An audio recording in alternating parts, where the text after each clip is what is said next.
How are you feeling today?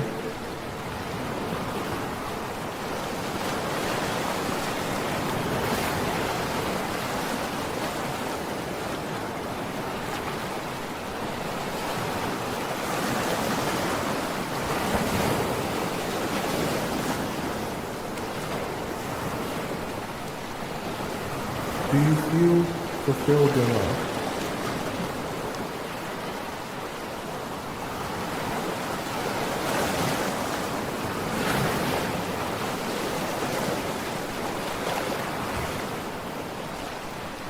The show will begin in 4 minutes. Are you ready?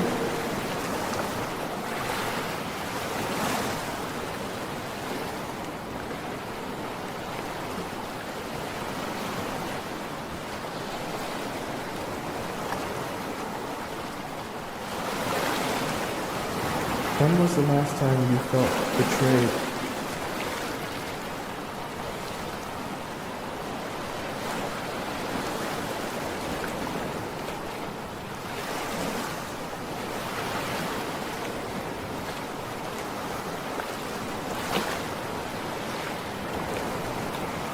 When was the last time you felt loved?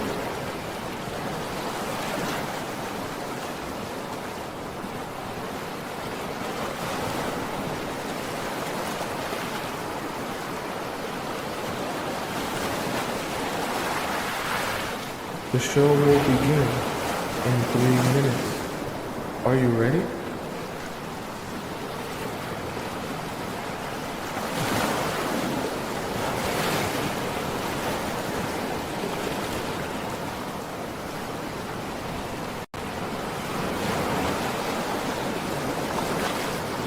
What did it feel like to be in love?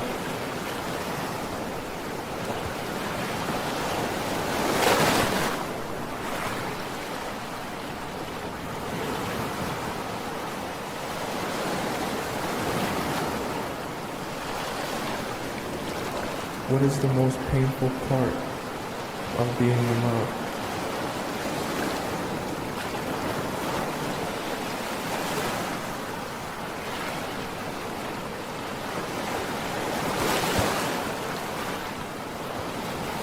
The show will begin in 2 minutes. Are you ready?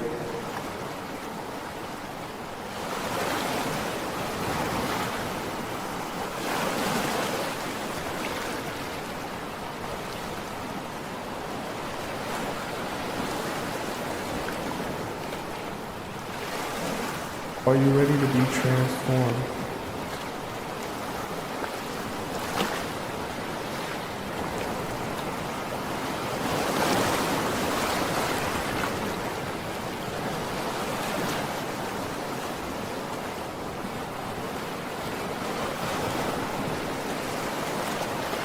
Are you ready to make a change?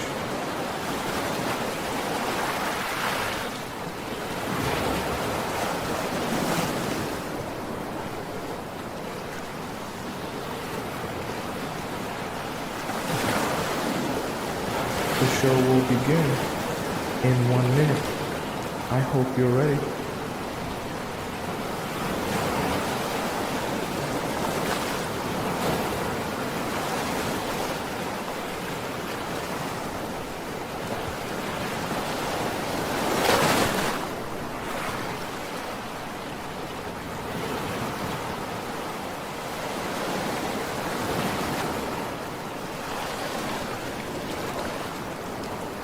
The show will begin in exactly 30 seconds.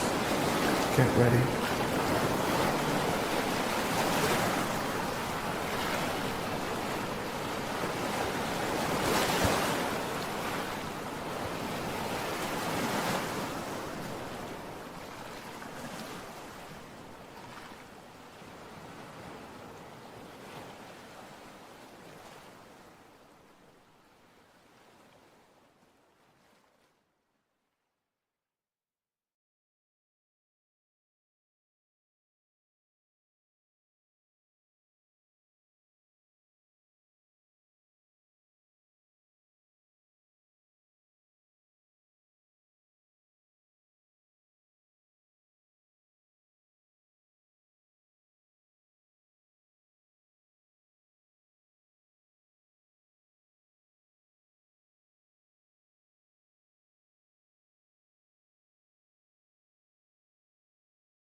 Have you ever made the mistake of sleeping with a man before you're actually ready?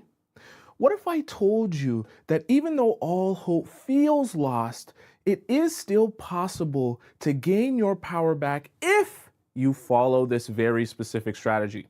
If you want to learn what that strategy is, then join me on today's show where we'll be discussing what to do if you sleep with a man too early.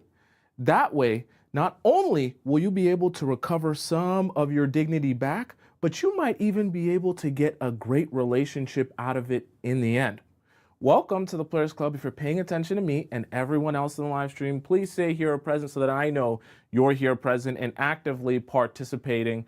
Welcome to the show, all you beautiful people. I hope you're all doing so well because it is so good to see you here. All right, who we got up in the chat today? So we got Under Chastity here, we got Lena Leak here, we got Zyrie here, we got Go Plants here, we got Red Bird here, Adorable is here, Poets is here, Rebecca is here, Jess is here, Bray is here. Welcome all you beautiful people in the TikTok chat. And of course we have our moderator, Scotty Sharice, NSH here. Who we got over in the YouTube chat? I see we got Kayla here, Lotus is here, Mary's here, Viola's here, Ziana is here. Okay, who else? We got Tessa is here. Tracy Dowles, I know, is one of our amazing channel members and was here like right away early on. Nicole, one of our amazing channel members, is here, of course. Essa is here. We got a Great Fortune Cookie, one of our amazing channel members is here. Is Ivy here? I don't know if I saw her name here. We got Null here, one of our biggest participators in the chat. Welcome all you beautiful people. I'm so glad to see you in the YouTube channel. Of course, we have Missy America holding us down here. Let's get started today. I know this is quite a sensitive topic for some of you. Let me know if you've ever been in this position personally, whether you're in it now or whether you've been in it before, where you slept with a man, okay, not that, do you know, we all make mistakes. You slept with the guy and then afterwards you realized, I think this was probably not the right time, okay? Because I'm sure you've all been here, which is exactly why we're having the show today. I want to address this, and I haven't seen a lot of people address this topic here, okay? So we're kind of going to be helping you form a step-by-step strategy on how you're going to do this the right way, in a way that will at least show you some sort of success, okay? So we're going to start off with framing. Now, what I want you to do is understand that framing is the beginning and one of the most important parts to the process here, okay? Now, the reason I say this, and I'm gonna give you guys a little bit of a visual, and we're gonna break this down here. The reason I say this is because framing can really determine your results here. So we have to imagine you here, and let's imagine two different scenarios of you here. You guys know my drawing not very good. Today, I decided that you have curly hair today, all right? That's the look that I'm going for you, that I'm styling you with. And we have you here, one version of you super happy, and one version of you is super duper sad.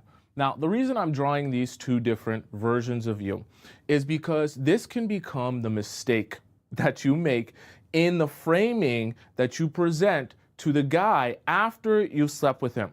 So one of the most common ways that you're gonna make the mistake of framing this situation is that, oh my goodness, I made a horrible mistake, okay? Because that's what you're thinking in your mind. You're thinking, oh my gosh, Tomisin, I wasn't supposed to sleep with him, and now that I've been watching your show, I've been realizing so much, and I've been learning so much, and I now know that I don't have any clarity in this relationship, we don't have any direction here, he basically wants to be friends with benefits, and now I don't know what to do, because now I can feel things changing, right? I can feel the way he treats me changing. I can feel the way he goes about this relationship changing. He's not as consistent with me, and everything is starting to fall apart. This was a huge mistake. But this is a mistake to present it to him as if I made a mistake, because what you're inclined to do is to come to him and tell him how this was a mistake to sleep together. I know you're trying to be honest, but what I'm trying to help you understand is this is not the way we want to frame it. Because remember, perception is everything. And when the guys are dealing with you in a relationship, they're always perceiving how you act and respond to them to gauge what your level of value is. Okay, I know it sounds strange, but let me break it down a little bit further to you. When you come up to him and you present it as a mistake, right? What you're going to say is, oh, we shouldn't have done this, right? Because maybe you feel guilty or you feel like it wasn't the right time or whatever the case may be. You might also actually say, right, this was too early. And I'm talking about say all of this stuff to him, right? You might actually tell him, I think that it wasn't the right time and I think that we did this a little bit too early, right? You might also tell him, right, we don't know each other enough. Okay? All of these different ways of framing this as a mistake is a mistake.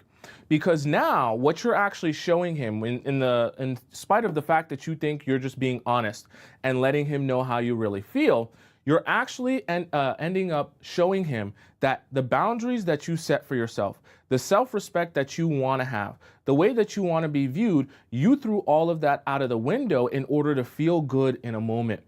Because never forget, guys will take opportunities as they present themselves. It's up to you whether you want to enforce those boundaries or you want to let those boundaries be willy-nilly. So if you make the mistake of actually letting those boundaries be willy-nilly and just going by how you feel in the moment, we don't want it to make it seem like you let go of those boundaries because you're sending the wrong message and setting the wrong precedent. That, hey, if I want something or I have something that's a boundary for me, or a limit for me that I don't want to do or is not okay with me. That means that that is a limit and that is a boundary, period. That doesn't mean that that's only a boundary until you can convince me to not make it a boundary anymore, right? It sends a message that you're a pushover if you had a thought in your mind that, hey, this is not the right time, or maybe we need to get to know each other better, but still you weren't able to stop yourself and stop him from actually allowing the situation to escalate, right? It doesn't send the right message as it relates to your own willpower, okay? So what we want to do, instead of framing it as, oh, this was such a mistake, okay, and telling him how bad this was, what we want to do is we want to we'll describe this as, draw this right. We want to refocus, okay? That's the way that we want you presenting this whole concept. Because you slept with him, yes, and obviously it was too early, so you don't want to be doing that anymore. But you also want to come up with a reason that seems very logical and sane of why you don't want to be sleeping with him anymore. Because at the same time as you not sleeping with him anymore, you still want to get and receive investment from him. So you're kind of doing two things simultaneously. You're backtracking because you don't want to be giving yourself away for free anymore. But at the same time as you're backtracking, you still want to make sure that he stays invested in you. Not becomes frustrated that he says, oh, we already slept together, now why are you setting rules? What's the problem now? And then everyone's a little bit confused, right? We want to refocus things. Now I know, usually I'll always tell you that it's the guy's job to provide you clarity and the guy's job to tell you what he wants and things like that. But in a situation like this, you gotta take control of the narrative, okay? If you've lost your power, what you're gonna notice is some of the things and the strategies that I tell you to use, we're gonna kind of switch these strategies up because you're going to have to accomplish a totally different goal and you can't afford to allow narratives to take shape that you're out of control of, okay? So what you're going to be doing in terms of refocusing, right? You're going to make sure that the sleeping with him, right?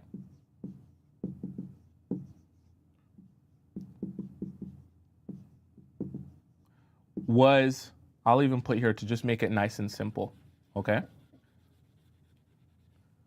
We're going to say here, it was not a mistake. Please. First things first, in terms of presenting this the right way, when we're trying to refocus this, you are not presenting this as if, oh, your persuasion, your charm, your personality took me over. It hit me like a wave. And because you're so charming and so magical, I originally came here without the intention of sleeping with you, but your charm made me spread my legs wide open and allow you to jackrabbit yourself inside of me. Do not boost his ego by doing that. You might be thinking you're being honest with him. You're actually just boosting his ego and reminding him how amazing he is and how charming he is, that he could actually take you from not wanting to do something to wanting to do something, okay? So you don't send that message. You're going to make it seem like I did what I wanted to do, okay?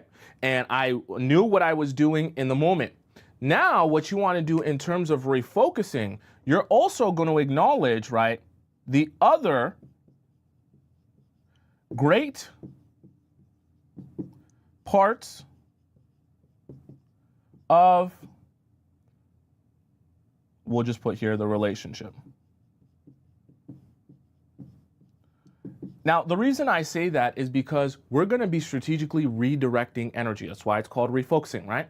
We're going to be redirecting energy into the place that you want it to go, which is not on you guys sleeping together a whole bunch. It's on investing in each other and learning each other, right? So now when you're actually going to sit him down, we want to refocus this into the parts of the relationship that you like, specifically the parts as it relates to you guys getting to know each other, okay? So let me even be more specific, because I didn't mention this earlier, and I actually want to make sure that we mention this. This should be a sit down conversation, okay? Please, I beg of you, if you're actually serious about getting your power back in this sense, if you're actually serious about getting him to properly invest in you despite making this mistake here, you need to make sure that you have a serious sit-down in-person conversation with him so that both of you are clear on what is going on, what is to happen, and why it's happening. The reason I say that is because I don't want you allowing him to go on in this relationship wondering why you're not offering yourself freely to him like you once were.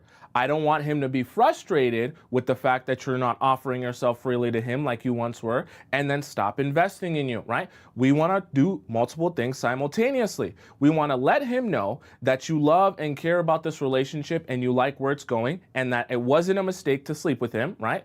But we also want to make sure that he's clear on why he's not going to be getting free access to you, but it's not because he's never going to or because you don't like him. Why? Because we want to continue encouraging him and motivating him to pursue you, okay?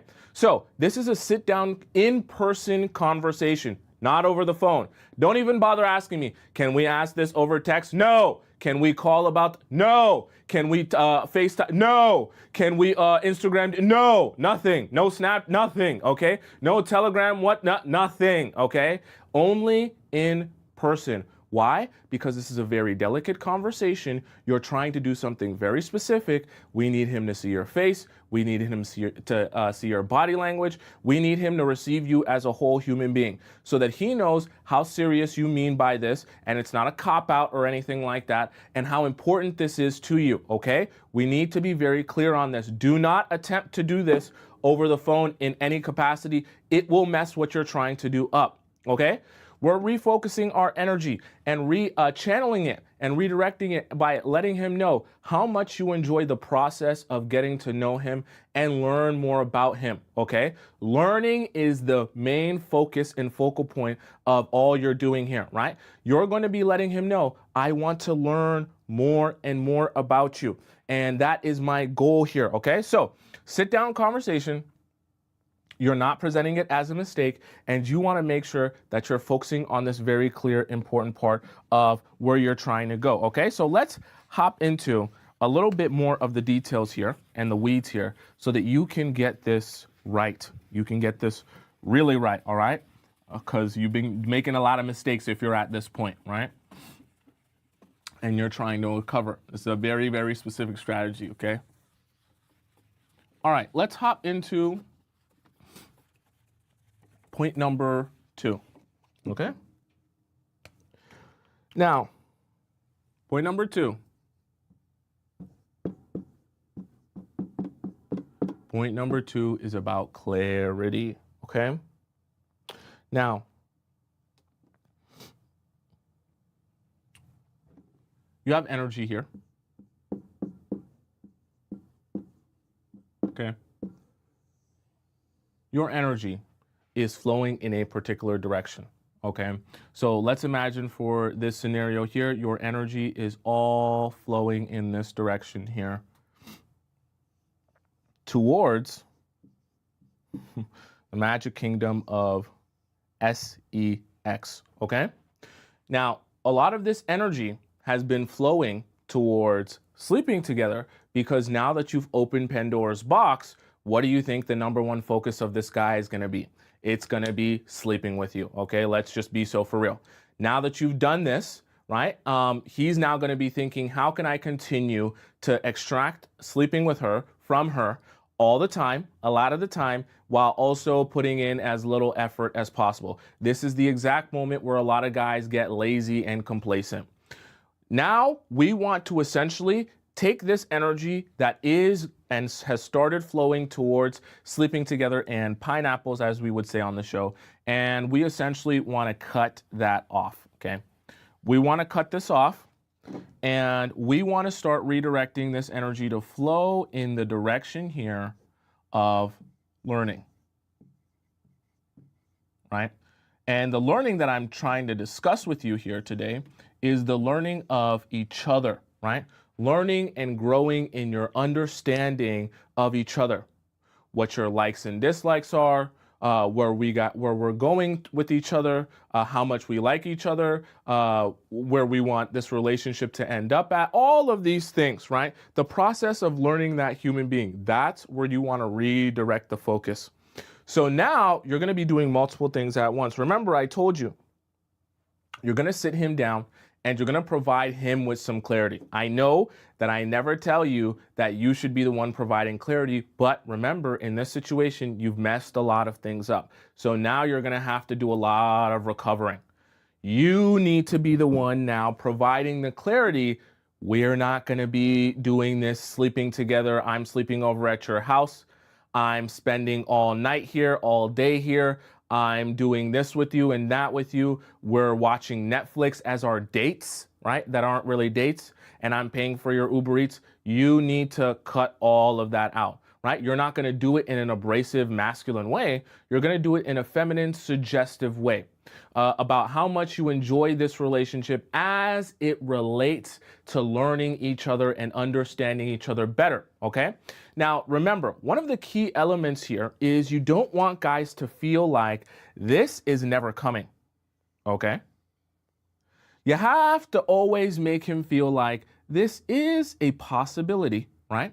But it will be even better if you guys, instead of focusing just on that, you can go to learning each other and then come around and connect here with having, sleeping together, having sex together, okay?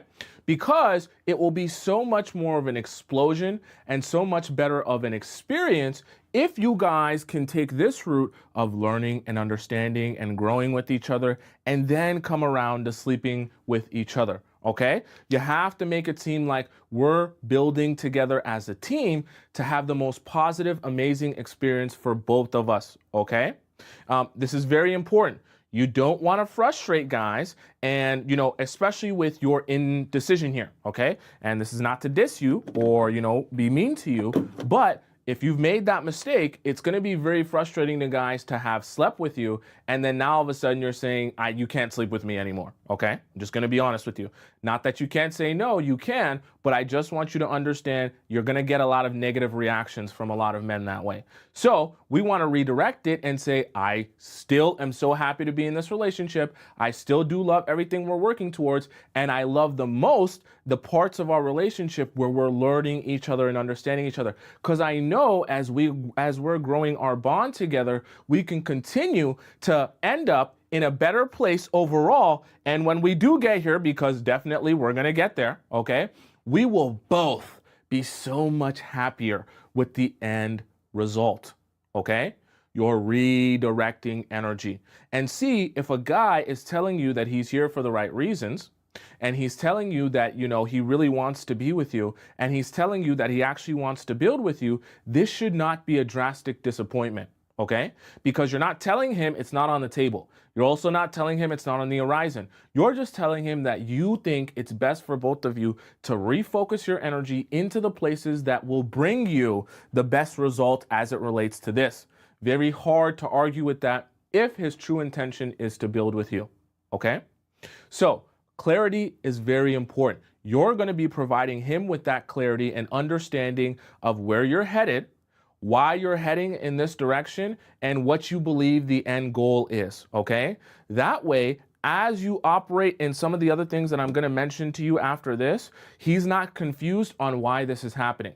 Because the mistake is, if you don't say anything and you go from sleeping with him to now not sleeping with him, he's going to think either you don't like him, you're using him, or for some reason you feel like you made a drastic mistake and now everything has gone bad. It's not going to set the right vibes, as the kids like to say, for the relationship. Everyone's going to start being confused. Everyone's going to be a little bit agitated and frustrated, and things aren't going to work how you want them to work. You're trying to regain some leverage here so that you can refocus, redirect, and operate in a way that works for you, okay, while still having him pursue you. Let's hop into our next point. Okay, so we've for now sat down with him and had some clarity. Remember, in person. Remember, in person. Remember, in person. This is not happening over the phone. I have to keep reminding you all of that because I know the first thing you're thinking is, Tomisin, I made a mistake, so I'm going to text him all of it. Please don't. Please don't. Okay. Now, point number three, I should say. You guys aren't going to like this point. Well, I'll say point number 4 you're not going to like, but point number 3 you just may not like a little bit. Oops. All right. Enough messing around here. We're going to have to get very, very serious. Okay? You are done having fun now. I really mean that.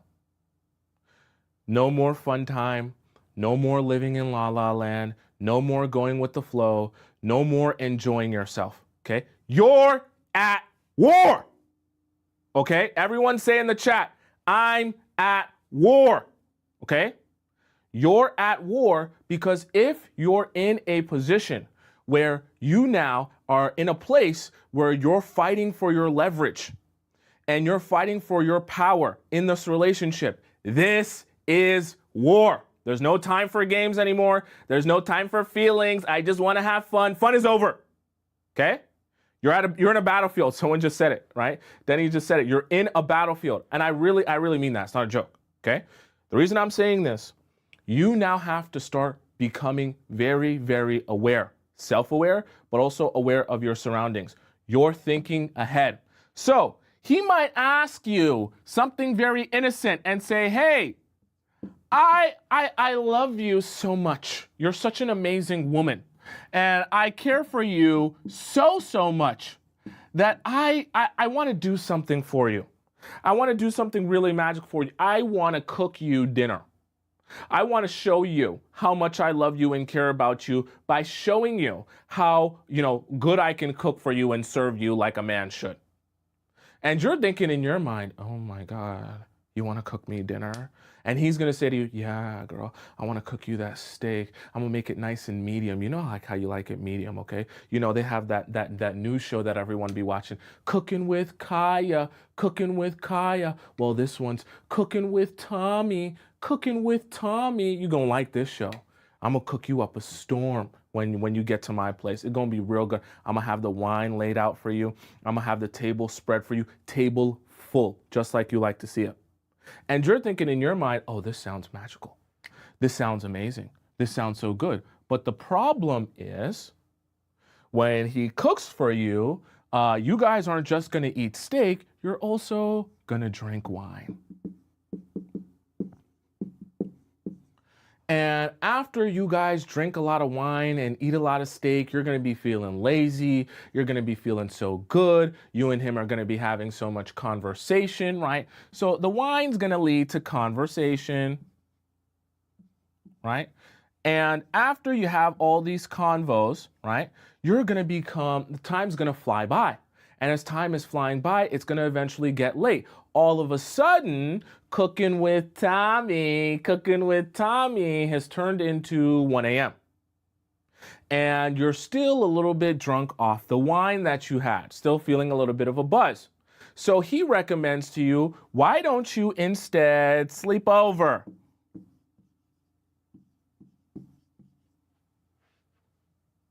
I got some shorts in my closet for you. You want to sleep over? You want to sleep over? You want to sleep over? Me and you have a sleepover? We can have a sleepover? This is very bad. This is very bad. Because now that you have the sleepover,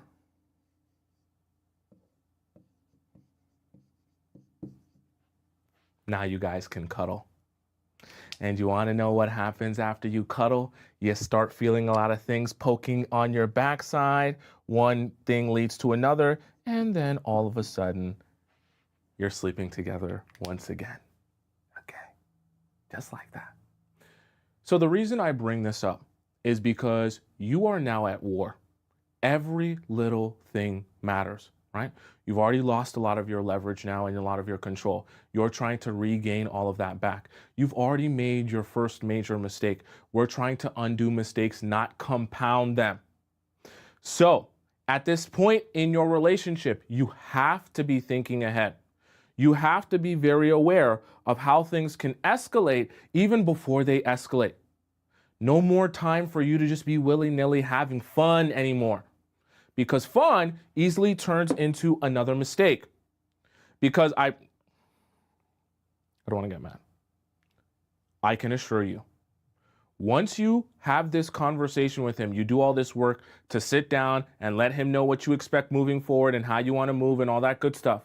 Once you have that conversation and then you end up in this situation and then you make the same mistake again, just pack it up. Pack your stuff up, take your toothbrush out of his place, block his number, delete it, and move forward, because he'll never respect you after that. Once you have the conversation and you try to set the record straight and then you go on and do it again, right, the next day or the next week, your respect is gone. It's gone. He will never listen to anything you have to say ever again. Any boundary you try to set after that will just be an invisible boundary. So don't even bother trying to entertain the relationship after that. So my reasoning for saying that is there is no more room for mistakes here. Everything that you guys are doing, you have to be thinking, how can this escalate? Where can this end up? Where can this go? Is this a place I really want to be? Is this a place where, the privacy can make it possible for him to make a move on me? You also have to be, we're going to talk about this in the next point, so I won't even say it yet. But you have to be very self-aware of how things can go. And you have to be aware enough to not put yourself in a position that things can go left or right or in any direction that's not the direction that you want it to go in. So that's probably going to mean for you, you're going to avoid going to his house at this point. Just let's be so for real. That's probably going to mean for you as well, you're going to avoid being alone in the car with him.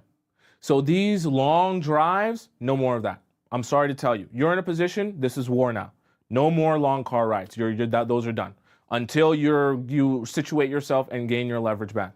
No more going over to his house. Definitely no sleepovers. Not a chance. You're not sleeping on his couch. You're not sleeping on the floor. You're not sleeping in a sleeping bag. You're not even going to sleep in the bathroom. Okay? No sleeping at his place. You guys should never be sleeping in the same room together. You're not even going to sleep at another friend's house and he's there. No sleepovers whatsoever. Those are done.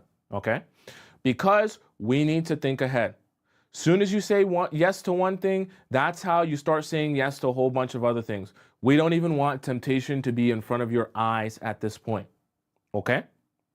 Nothing. Because you have to be thinking ahead at how things can happen. So you're probably thinking, well, Tomisin, cooking dinner sounds like a great day. Am I supposed to say no to that? Yes. You're going to say no to any dates that consist of going to his house. And all the rest of your dates, you're going to organize your own transportation. That way, there's no temptation associated with being in the car with him alone, overlooking the city or parked somewhere dark. Okay? No temptation for you. We're going to do you a service, and we're not even going to put you in a position where you have to make a hard decision or say no, because we know up until this point, you've had a difficult time saying no. No offense, but we want to actually help you win, don't we? So if we want to help you win, we can't put you in a position where you're already going to find it hard to say no. Okay, let's hop into number 4. Now, I'll be honest with you. Point number 4 is the one that all of you are going to hate and dislike me for. But like I said, if you want my help and you want my advice, this is how you got to go about it, especially when it comes to guys. I'm sorry to tell you. Okay, so if you're in this position right now, unfortunately, you have lost out on some privileges. Okay, I'll be honest with you, you're in trouble.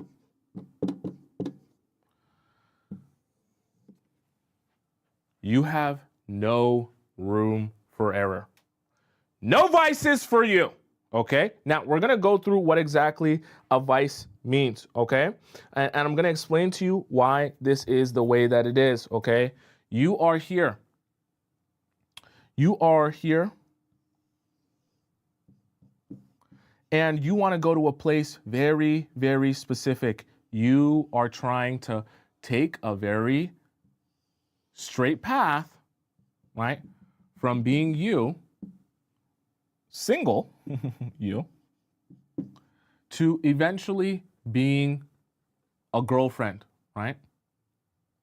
We'll put here. Not a crime. Okay, you want to get to this destination here. This is your point A, and this is your point B.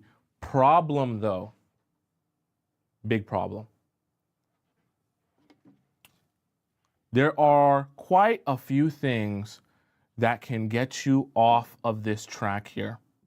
One of them, I mean, depending on who you are, is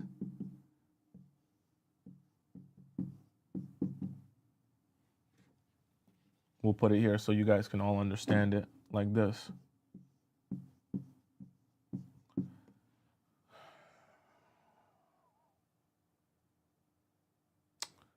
No vices for you. You're not getting drunk anymore around him. You're not getting high anymore around him. I don't even want you vaping anymore around him. No altered states around him. Not a single one. Okay? Because anytime you're in any sort of altered state, this is going to make it so much easier to say yes to things. And remember, you're at war. There's no room for mistakes anymore. Someone said, what about being tipsy? No room for mistakes. You're going to be sober. You don't get the privilege of being drunk anymore. Okay? Right? Nothing that's going to put you in an altered state, going to make it easier to say yes. So that means no drinking, and it also obviously means no drugs in any way, shape, or form. Okay? So if you like Molly when you go out, right? You like MDMA, you go out, have a good time. No, none of that for you. You like mushrooms to make you feel good and be more social or take your mind up. No, none of that for you. You get nothing now. This is your punishment. You wanted to go there before you were ready. If you actually want your power back and you're serious about that, this is your punishment. No more drinking, no more getting high, no more drugs around him. That way, when you're aware, right, of the place that you're trying to go, you don't let anything sidetrack you from your destination. And I really mean that. These things, right, when you're saying, I want to do this, I want to be a girlfriend, I want him to treat me like this, and all that stuff is good, and I want that for you. But this, when you're on demon time, when you're off of this stuff, it's going to make it very difficult to stay on track. And then you're going to wake up the next day after being on demon time, and you're going to say, damn, I messed up. Then you're going to ask me, well, Tomisin, so I slept with him the first time. Then I watched your show on what to do if you sleep with him too early. I did all of those things, but then I got drunk and then I slept with him again. So what do I do now? And I'm going to tell you, pack your stuff up, okay? Take your toothbrush, take all of your stuff out of his place, move all your stuff back to your place, and block and delete his number, because that relationship is over. The ship has sailed. There ain't no recovery after I already gave you the recovery plan and you done messed up the recovery plan. So the reason I'm saying this is because you have no more room for error, okay? If you really want your power back. There is no more room for any more mistakes. There is no more room to not present yourself the way that you actually want to present yourself and be seen and be treated, okay? Because once you make the mistake the second time, it's friends with benefits at that point. Don't expect him to make you no girlfriend. Now, the other thing that I want to make you aware of, and we have to be honest about here, okay? Because all of us are different, so don't laugh, because I'm actually serious when it comes to this, all right? This is another road that can really get you messed up. And this is honestly not a joke, all right? So this road here,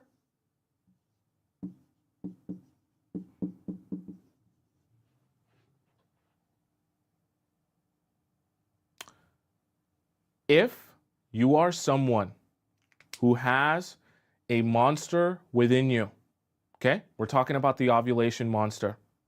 And when you start ovulating, right, when you have that time, you can't control yourself or think straight. You start having crazy fantasies. You start messaging people from way back when. You ain't even gonna see him. You ain't gonna spend no time with him. You ain't gonna go on a date with him, not a picnic with him, not a nothing with him. Because if he so much as touches you or looks at you the wrong way, your underwear is wet now. And we're having problems now. Because now all of the blood flow is going in between your legs, not a lot of blood flow in your head now. And you're forgetting everything that I've been telling you, and you're only thinking about the latest Wattpad fantasy that you read the other day, okay? We can't have you in that position of weakness. Just like the drugs and the alcohol, it will put you in a mind frame where you're saying, you know what, I was learning all these strategies, but who really cares? You gotta live life in the moment. No, you don't. No, you don't. Okay? YOLO is a song.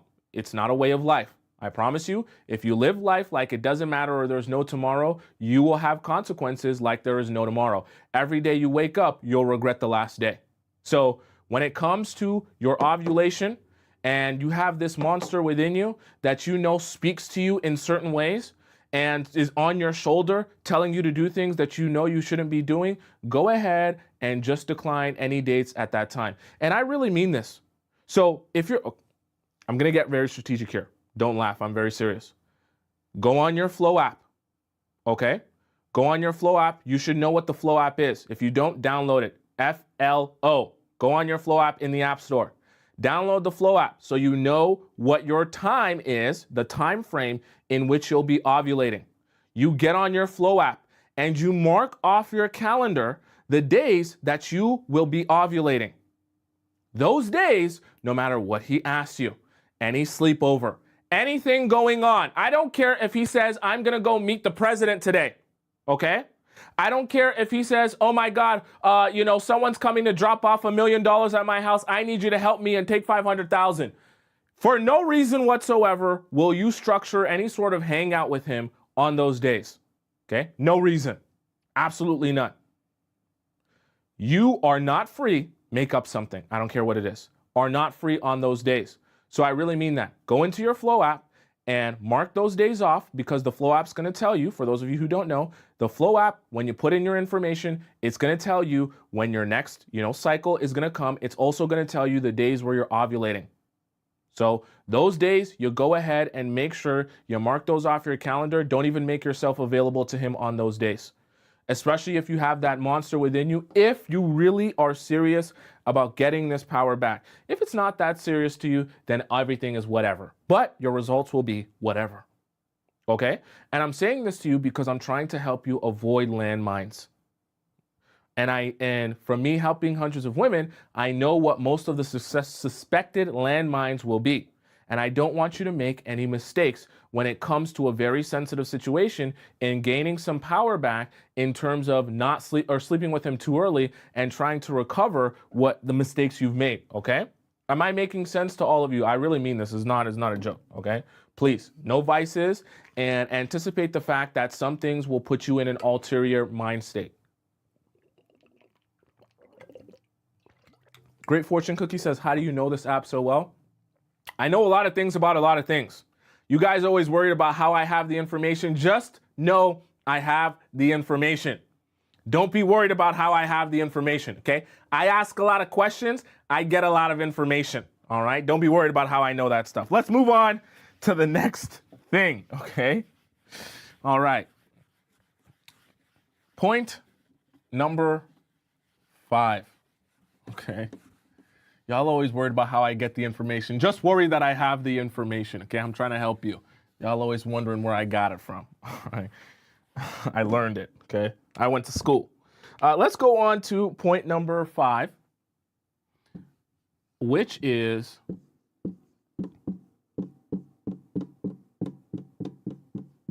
to let it flow. Now, what I mean by let it flow, okay, we're going to draw out here, the man here, and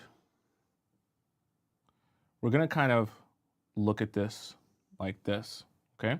So let it flow. You have to understand that at the end of the day, when you're dealing with these guys, and especially when you're in a situation where the man that you want, you've now made some mistakes in the way that you presented yourself. You're trying to recover that because you want him to treat you well. You don't want him to neglect you. You don't want him to, start treating you like he doesn't care about you or stop pursuing you. Perfectly fine. But what you have to realize is, as I give you strategy and I try to advise you on the way you should go and go about things, you need to know that there is only so much you can do before he has to make a decision for himself. And the decision is either to, let me write this better, is either to invest, right?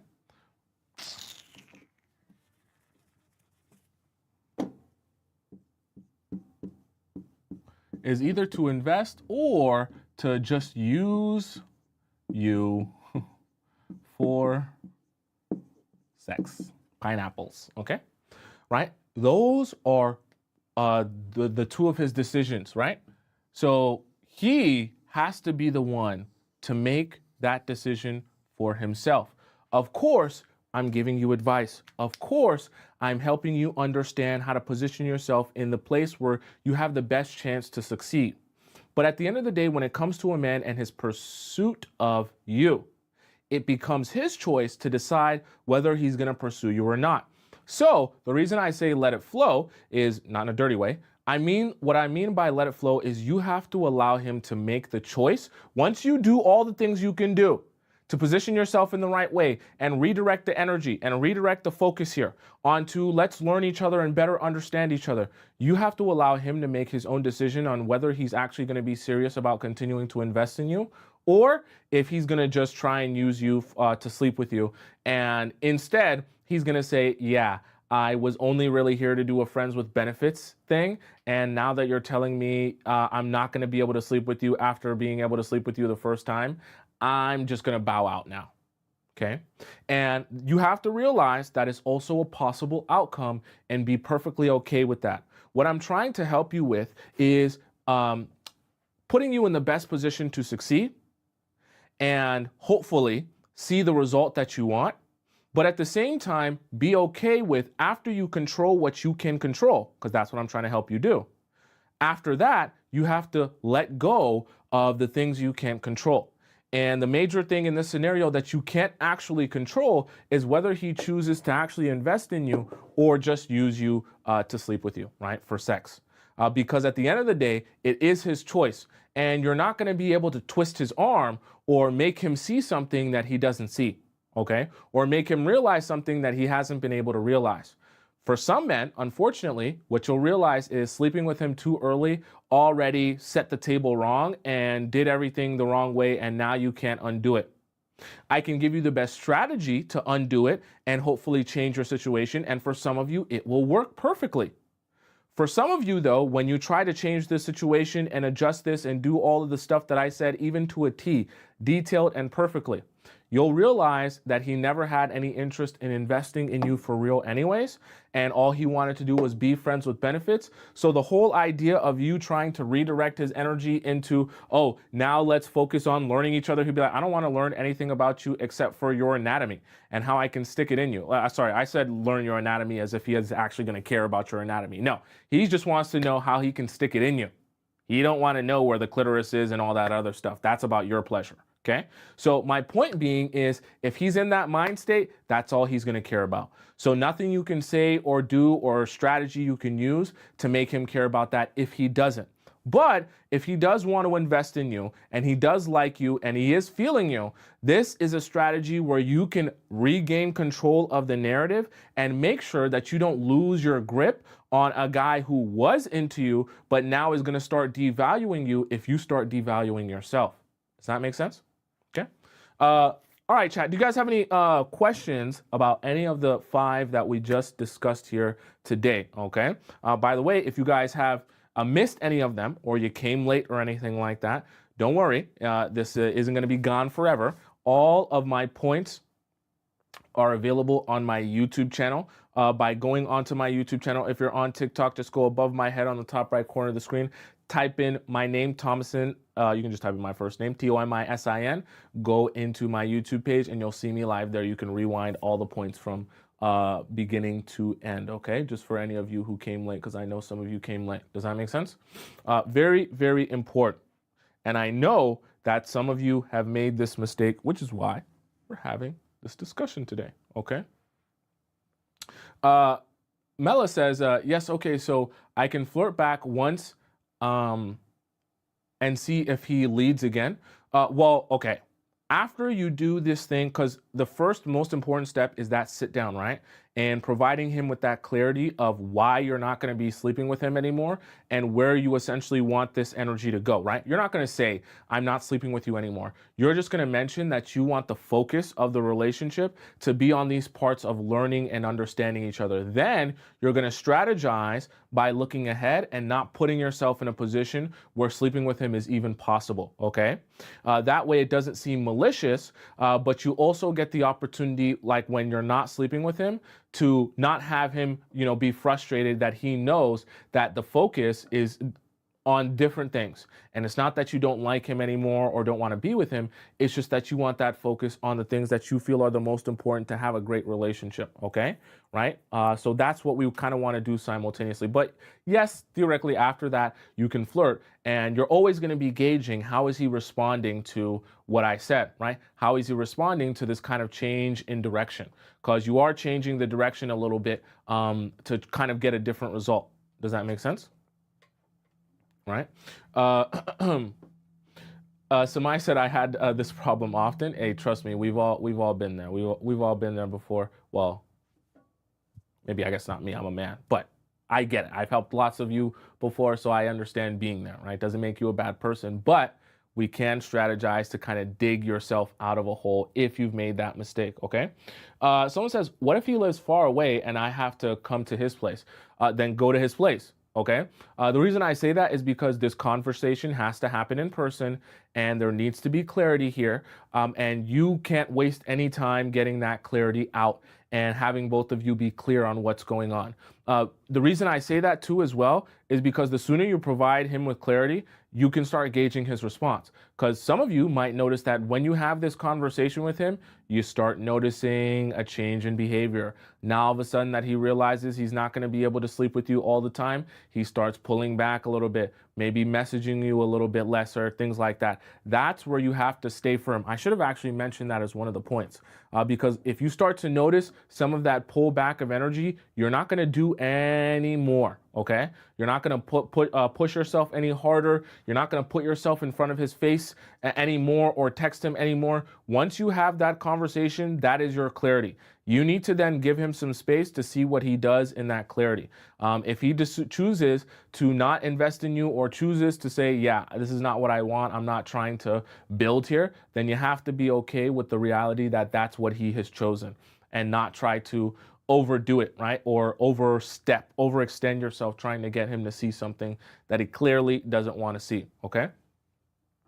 Someone says, why don't discuss it on the phone? because communication. Wait, what? Why don't discuss it on the phone because communication skills are bad? Like, are you saying your communication skills are bad?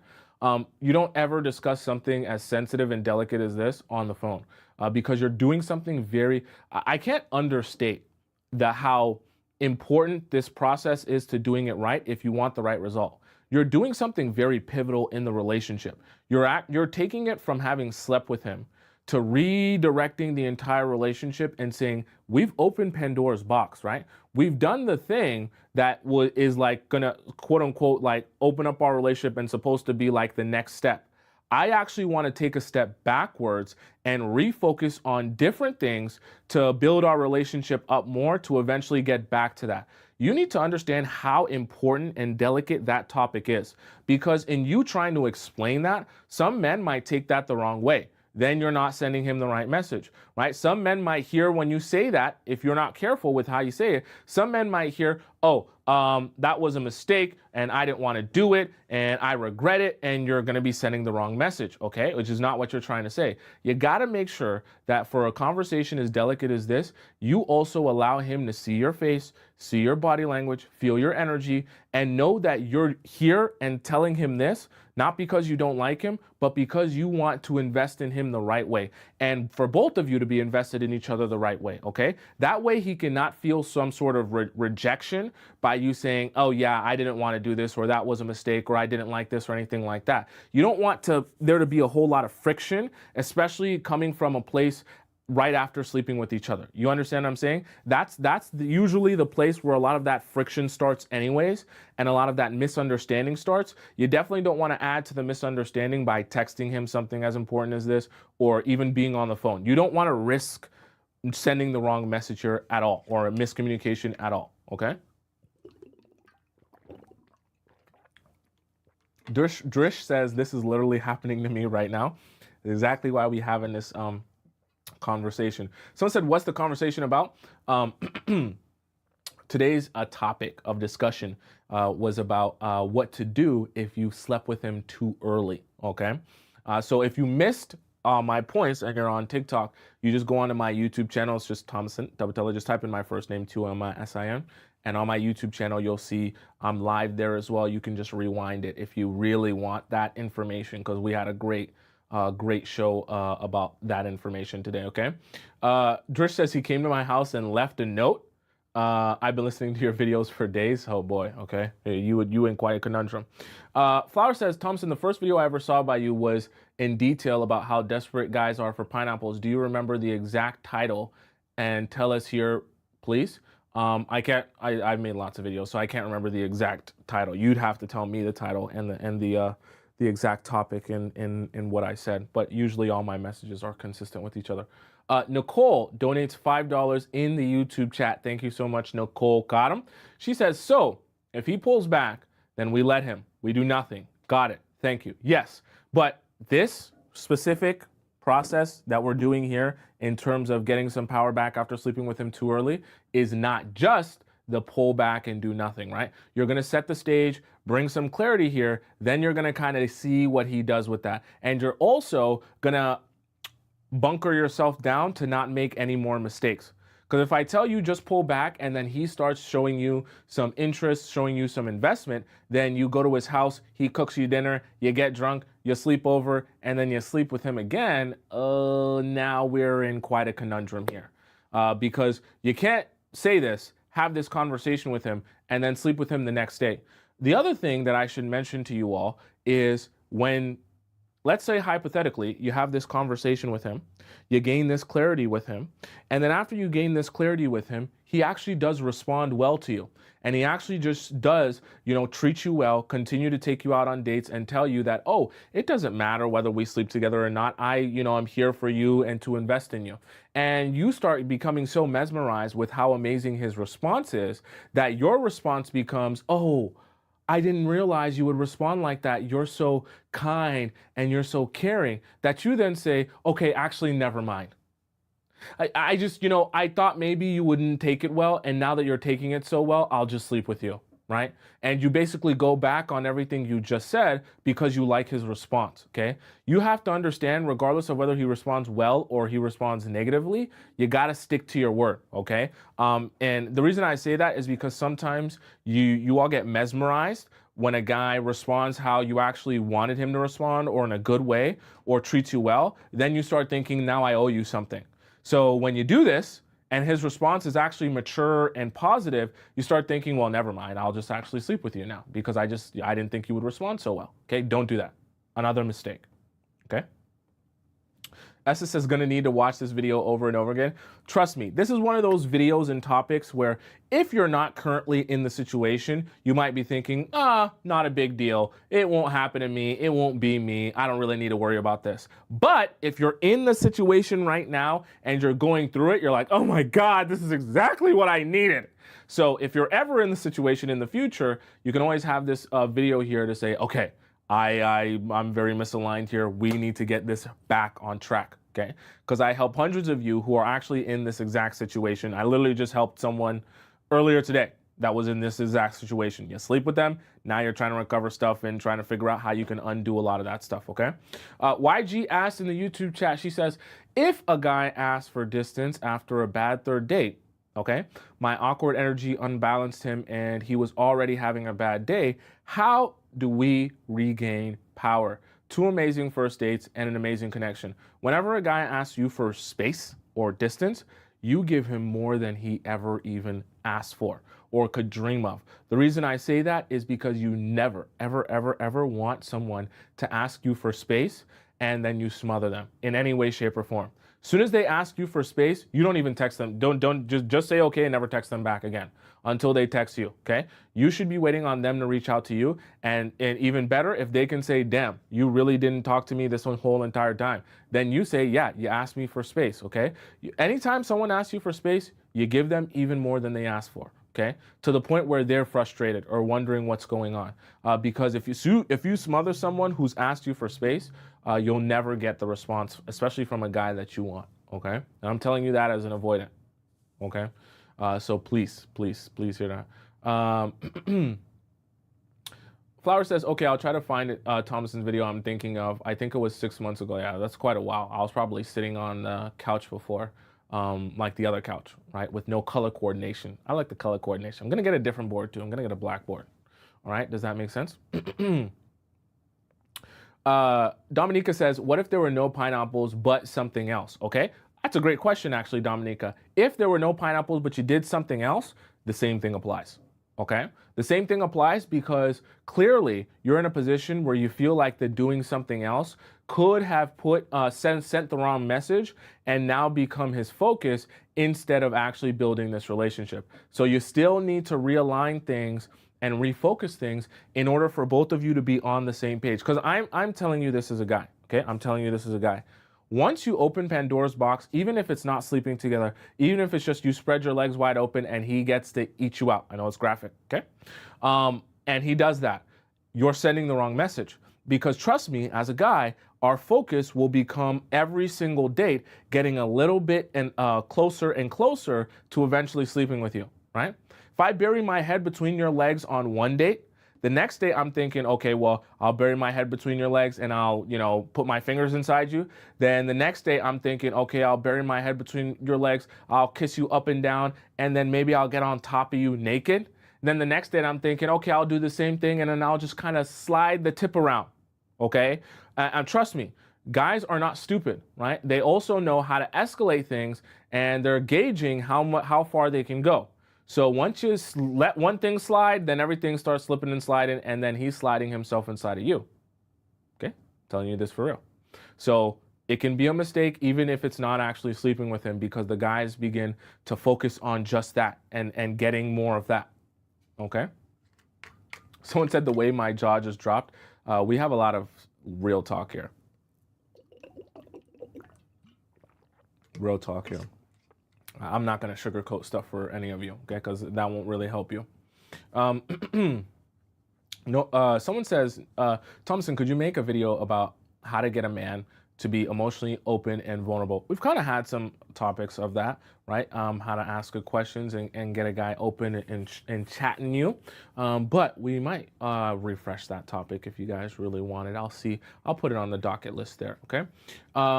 Mia says, I took my time with things. He's my full-blown boyfriend. We went on vacation and he acted distant and miserable the whole time. He seemed distant. How do I reverse this? We have already committed, right?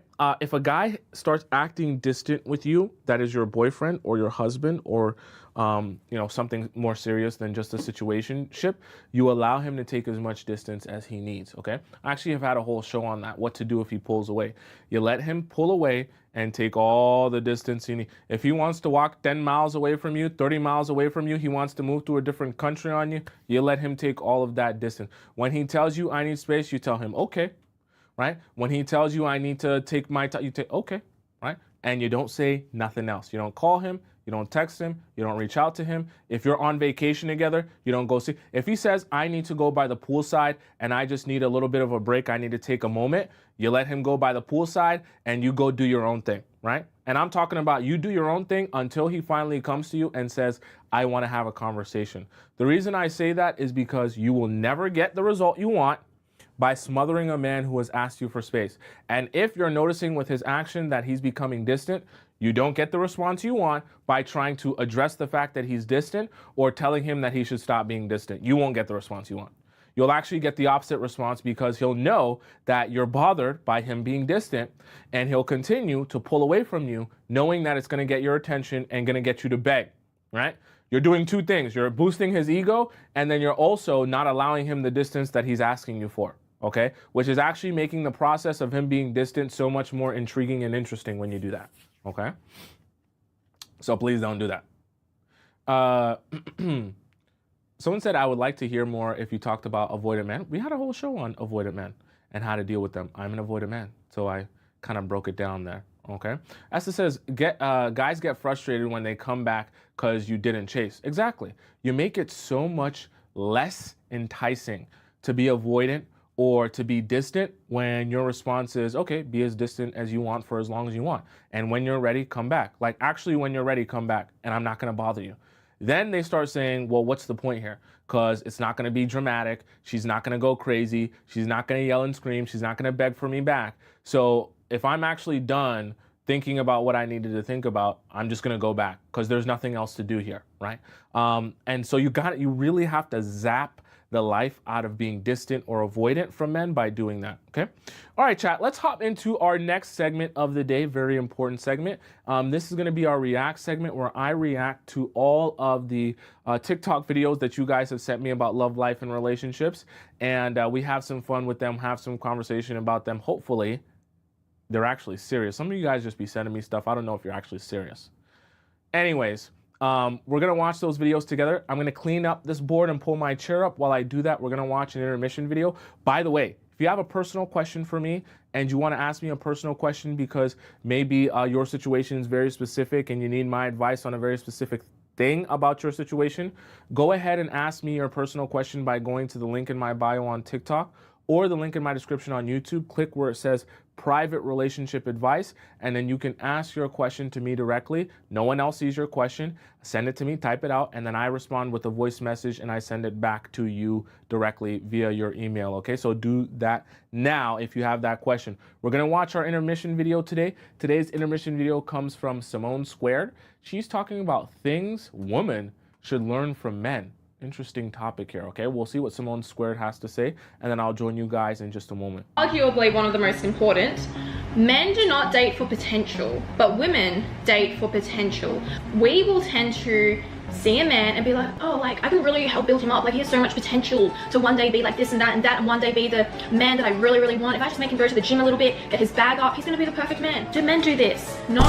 They're like, oh, well, I don't like her body. I don't like her face. Like, sure, I can buy her a boob job, I can get her to dye her hair blonde, but I would rather just go get another girl. Men don't date for potential. They are not bothered building a woman. They're like, well, I don't like that, I'm not gonna go for that.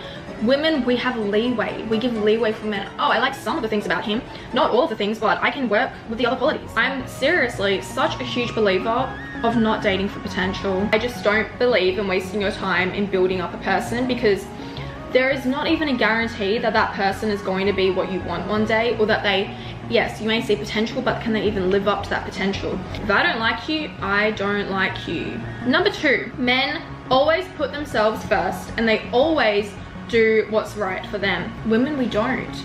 And it's because we're naturally more like empathetic, you know, caregivers, feminine energy, whatever, so we tend to put other people first and not do what's right for us. But men are selfish, and it's not a bad quality to have. If they don't want to do something, they're not going to do it. If a relationship is not good for them at that point in time, they will break up with you. They will end it. Women, they will tend to stay in it, find a way to work around it. How can I fit this relationship into my life? If a man has boys' night on Saturday night, he will not change those plans, but a woman will. Every girl, we know how our friends, when they get into a relationship, they can't hang out because they're spending all the time with their man, and they're changing all the plans with the girls to be with their man. Meanwhile, their man will not change any of their plans. Boys' night is boys' night. Women, we literally will alter our plans around a man, and I feel like half of it's literally just instinctual, like it's how we function. It needs to change. This one can also link to point 1, men don't date for potential, but yes, point 4, men will not try to change a woman. If you ever try to change someone, you are a clown, because people will change when they want to change. Like, people don't change for other people unless they like really, really love you, and if that's the case, you don't need to make them change. The change will just be happening and you would be seeing it happening. Always keep your options open. I can't stress this enough, and I get hate from men for saying this all the time, because guys, they don't want women to have multiple options. Incels in my comments, they're always like to me, Simone, it's so hard for us to date already. Why are you telling women to date multiple people when we can't even get one date? Your problem, your problem. You want to keep women subordinate and not have options. Why date multiple people? Because if you date or like get into a relationship with the first person you go on a date with, or even the second, you don't even know if they're the best for you. You don't know what else is out there. If you're dating multiple people, doesn't mean you're sleeping with them, you're just dating, not exclusively. Then you can pick the best one. Who do you like the best? It also means you're not going to get attached, and when you get attached, you're blinded. You've got the rose-tinted lenses on you, it's already over. Keep your options open. Men do this. Men date multiple people until they are exclusive. One of my friends, she started to talk to this guy, but she doesn't even want a boyfriend. Yet they go on dates 3 times a week. She doesn't know what she wants, he doesn't know what he wants, and they act like a couple, so they're in a situationship, right? And then she found Tinder or like some dating app on his phone.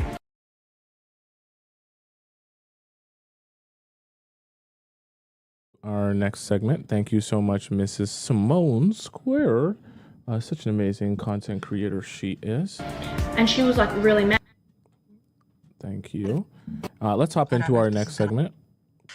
A lot of women want to know why men don't give them closure. Hold on. You're okay. Okay. No, yeah, take a second. One of the most powerful things you can do is walk away from a man in silence. Bam! You're gone.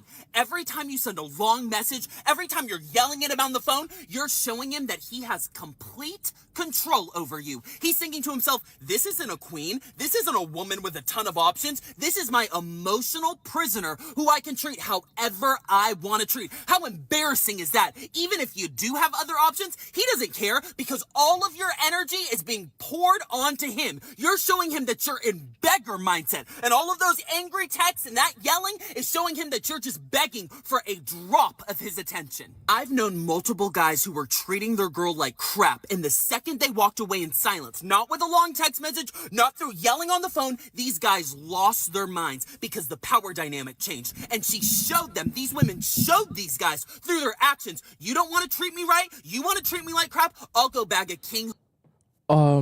I just realized something, chat, that I want to bring to your attention. This is actually so serious, because I was thinking in my mind, what is going to happen with some of these amazing creators that we watch that I believe are American when TikTok goes down in the United States. So I want to mention 2 things to you. Please, for those of you who love me on TikTok and you're American, make sure that you're also subscribed to me on YouTube, because when TikTok actually gets banned, because there actually is a date for it. I'm actually so serious. Like, I was reading up on this. In the USA, TikTok's going to get banned on January 19th. Okay. And the bills are, there ain't no more bills to pass or anything like that. It's like set in stone. So I say that to say, please, if you love watching me and you're on TikTok and you live in the USA, you have to subscribe to me on YouTube, because when it gets banned, I don't know if they're going to just completely delete it from the App Store, or if you won't be able to access your account anymore or have that information to see who you are following. I don't know what the ban will look like, but you definitely won't be able to use TikTok the same way as we were before. Okay, even if you already have it downloaded. So you got to make sure to follow me on YouTube. If you actually want to keep up with my content, that way when January 19th comes, you're not just like shell shocked. Okay. But as it relates to Christian's a great YouTuber. That's what made me think of this, because a great TikToker. That's what made me think of this, because I don't think he has a YouTube channel or anything, because it would take a lot of energy to do this for like 10 or 20 minutes. But I believe what Christian is saying here is really important, because I talked to you guys about this as well, right? Trying to show men that they should treat you right by telling them how they're treating you wrong. Unfortunately, it doesn't work. Okay. And that's the amazing part that I guess is the difference between, a creator like me. I try to help you guys with like the modern relationships, and maybe a creator like Matthew Hussey.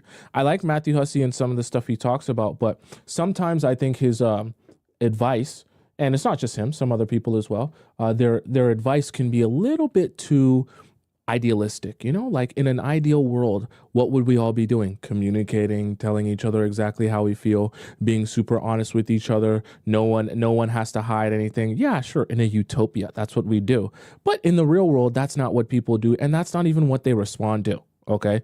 So I try to help you guys from the standpoint of understanding that men don't care about your communication or your bluntness or your honesty or even your feelings. What they respond to is silence and withdrawal, because that's when they know a change needs to be made. It's just the way the world works. You didn't walk into her car. Yeah, I mean, that's not a big deal. Walking in the car, that's not a big deal, right? That's what went wrong. That's why she didn't text you back. No. That's an integral step, dude. You have to, especially at night. He ended the date, and he didn't walk her to the car. Yeah. But it's like free brownie points. It takes like 10 seconds, and it's like 10 easy seconds to do. Yeah. Why didn't you walk her to the car? But he's saying he's not interested. My car was completely in the other direction. It doesn't matter if your car's on the other side of the Sahara Desert. You walk her to the car. But I didn't. Why not? Okay. Because it was cold outside and it was dark. Why would I want to walk her? Come on. Oh Did your my dad God. not teach you this? So she walked in the dark, in the cold, alone to her car.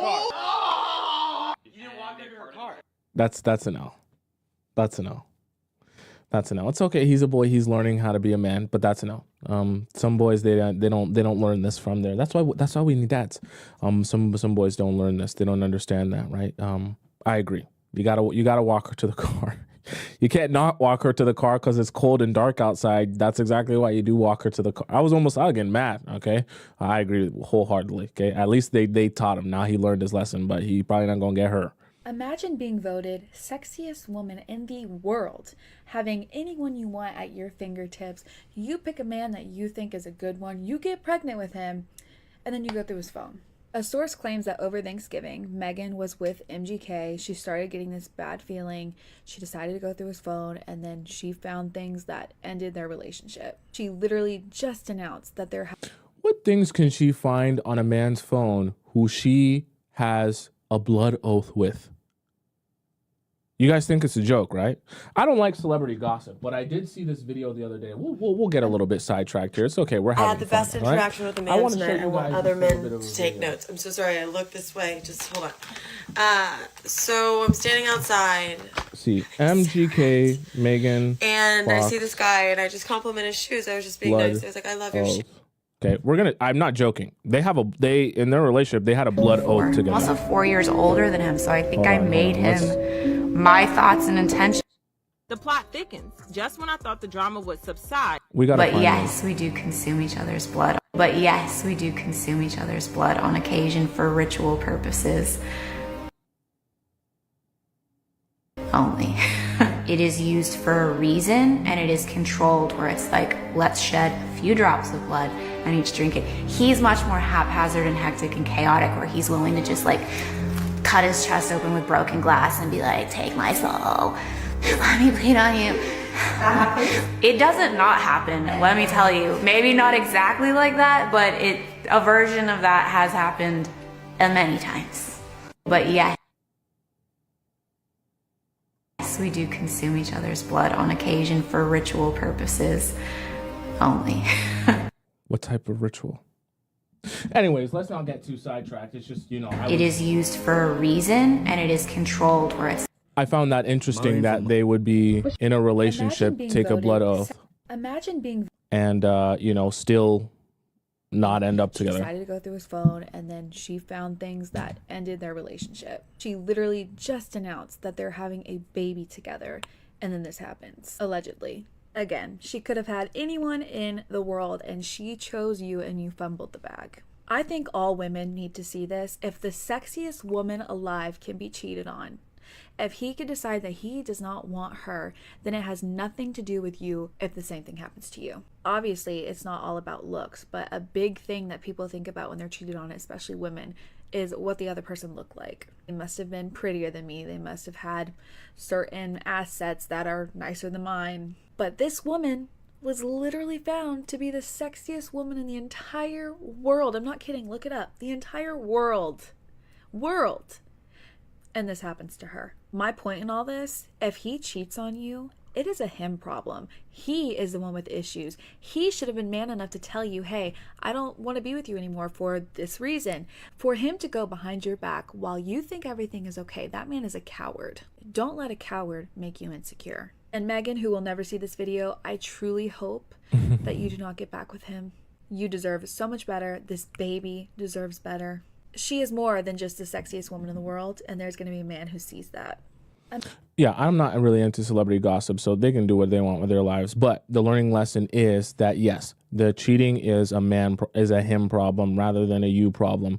If he chooses to cheat, I mean, we can all try and understand why, I guess, if you guys just like to understand the inner workings of guys, but you can't use it as I must be a horrible person, or I must not be worth anything if he cheated on me, if other people that are supposedly the top of the top, the prettiest of the prettiest, get cheated on. So I think that is something that you can take away from that and not put so much on yourself if that has happened to you, or your self-worth, right? Ladies, stop what you're doing, grab your notebooks, and let's learn from this feminine queen, Miss Suzanne, on Later Daters. Listen to this phone call.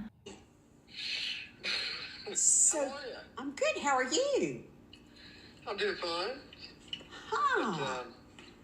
Well, listen, I just keep thinking about our date and thinking about you and how great that was. If she's really good at this, you say thank you, right? You act innocent, like, you don't even know why he likes you so much, but you don't overdo it by trying to tell him how amazing he is. If she's really good, that's what she did. It's fun. God, that was fun. It was fun. I had a good time. She's not rushing to fill the space. She is listening. And notice how he said, I can't stop thinking about our date, and I had so much fun with you. The experience of being with a woman is what healthy men are looking for. It's the feeling that they get that they can't have with any other woman. And notice how she allows him to share and gives him that nonverbal and then says back to him, I had so much fun. It was so much fun. Again? Sure, I'd love to. Great. How are you looking this Saturday? Saturday's tough, right? Georgia's playing, so... Well, as unfortunate as that is, we can incorporate that in plans. This woman is a master. That's an A+ strategy. You guys probably may have not noticed what she just did there, right? So part of being when you're really good, when you're super good at this, and dating and being in your feminine energy, you understand that there's so much power in suggestion, okay? especially when you're dealing with men, because suggestion is not control, right? It's not overbearing and it's not forceful. It also allows a man to continue to feel like a man with and still getting what you want. So you accomplish everyone's individual goals. What she just did here is say, okay, you want to take me out. That's fine. I would love to go out with you. You want to take me out on this date? I got a thing going on here, though. She didn't say, okay, I have this thing going on, so that means we should go out at 9 p.m. at this time, and we should go here because that would be a better place to go since I have this to do and I have that to do, and I know you live over here and you can only drive 30 minutes. Suggestion, right? I have this problem. I'm not sure how to solve it. If you're a big, strong, capable, smart man, I'm sure maybe you might have a way to solve it. And what do you know? The guy that likes her solved the problem. Georgia's playing, so. Well, as unfortunate as that is, we can incorporate that in plans. Solve the problem. There you go. She got what she wanted without ever asking him to do that. This woman is a masterclass. She is receiving. She didn't have to suggest that they go out again. She wasn't desperate. She wasn't thirsty. She wasn't accelerating the conversation. He asked her out and she just said, yes, sure. As she's walking around her home, checking on things, unbothered. Unbothered. She is just receiving and giving good vibes. So then he asks about Saturday, and once again, unbothered, not desperate. She says, you know, Saturdays are tough. She doesn't rush to explain why or anything, just very simple, easy communication. And he goes on to say, actually, that'll work out and I have a plan. You know what I mean? That'll keep everything in mind. And all she responds with is, oh, really? Great. And she's going to make space to hear it. So this is very different than how a lot of women communicate, which is that they start over communicating with men and over explaining as well, like I talked to you guys about. Would say, oh, you know, Saturday because this and that and blah, blah, blah, blah, blah, filling up the space and not allowing him to make the decisions. There's a It's like a dance. I know for some of you, you guys are thinking, oh, there's so much work. Why do I have to think of so much stuff while I just talk to a man? Why can't I just talk to him how I feel like talk? It's a dance. It's a dance. If you want men to become really nice and strong and have that muscle memory as it relates to making decisions and, you know, having a plan and knowing what he wants and, you know, being able to solve your problems, you got to kind of aid him and give him the weights that he can start working out and building up that muscle, right? And that's kind of the dance of, you know, like men need women, okay? Women need men, we need each other, right? Because we do things for each other in a very magical way, very spiritual, above my pay grade. And I'm saying that to say, you got to understand, right? When you're in your feminine, in your suggestion, in allowing him the space to be a man, he gets to make decisions, feel like a man, and he builds up that muscle memory to be able to do that on an ongoing basis, okay? And he gets in the habit of understanding how to solve your problems, understanding how to address things, pay attention to your needs, and then you don't have to be in an anxious state where you have to over-explain to get things done, where you have to do all the planning and have to do all the decision-making, where you're so deep in your masculine where you're frustrated, okay? But it's a balance. It's a dance, right? We have to help each other, right? You want your man to be big and strong. You got to let him lift those weights, right? You can't be making all the decisions. You got to be a little bit more suggestive, okay? And sometimes you got to be careful about who you talk to online. Meet Shane, a guy who found out this girl he liked was talking to other dudes, so he tried to her. But the story is much deeper than that, and it all starts because Shane had a problem. He was playing this online game called RuneScape. Now, for those of you that don't know, RuneScape, super legendary, old school game. This is where he spends most of his time. You don't talk to anybody outside. Cool. He playing the game. He meets a girl. Her name's Farah. She said, what's good? He types in, how do I know you're really a girl? She types back, you're so funny. He says, you want to talk outside on Messenger? Which is kind of like Skype.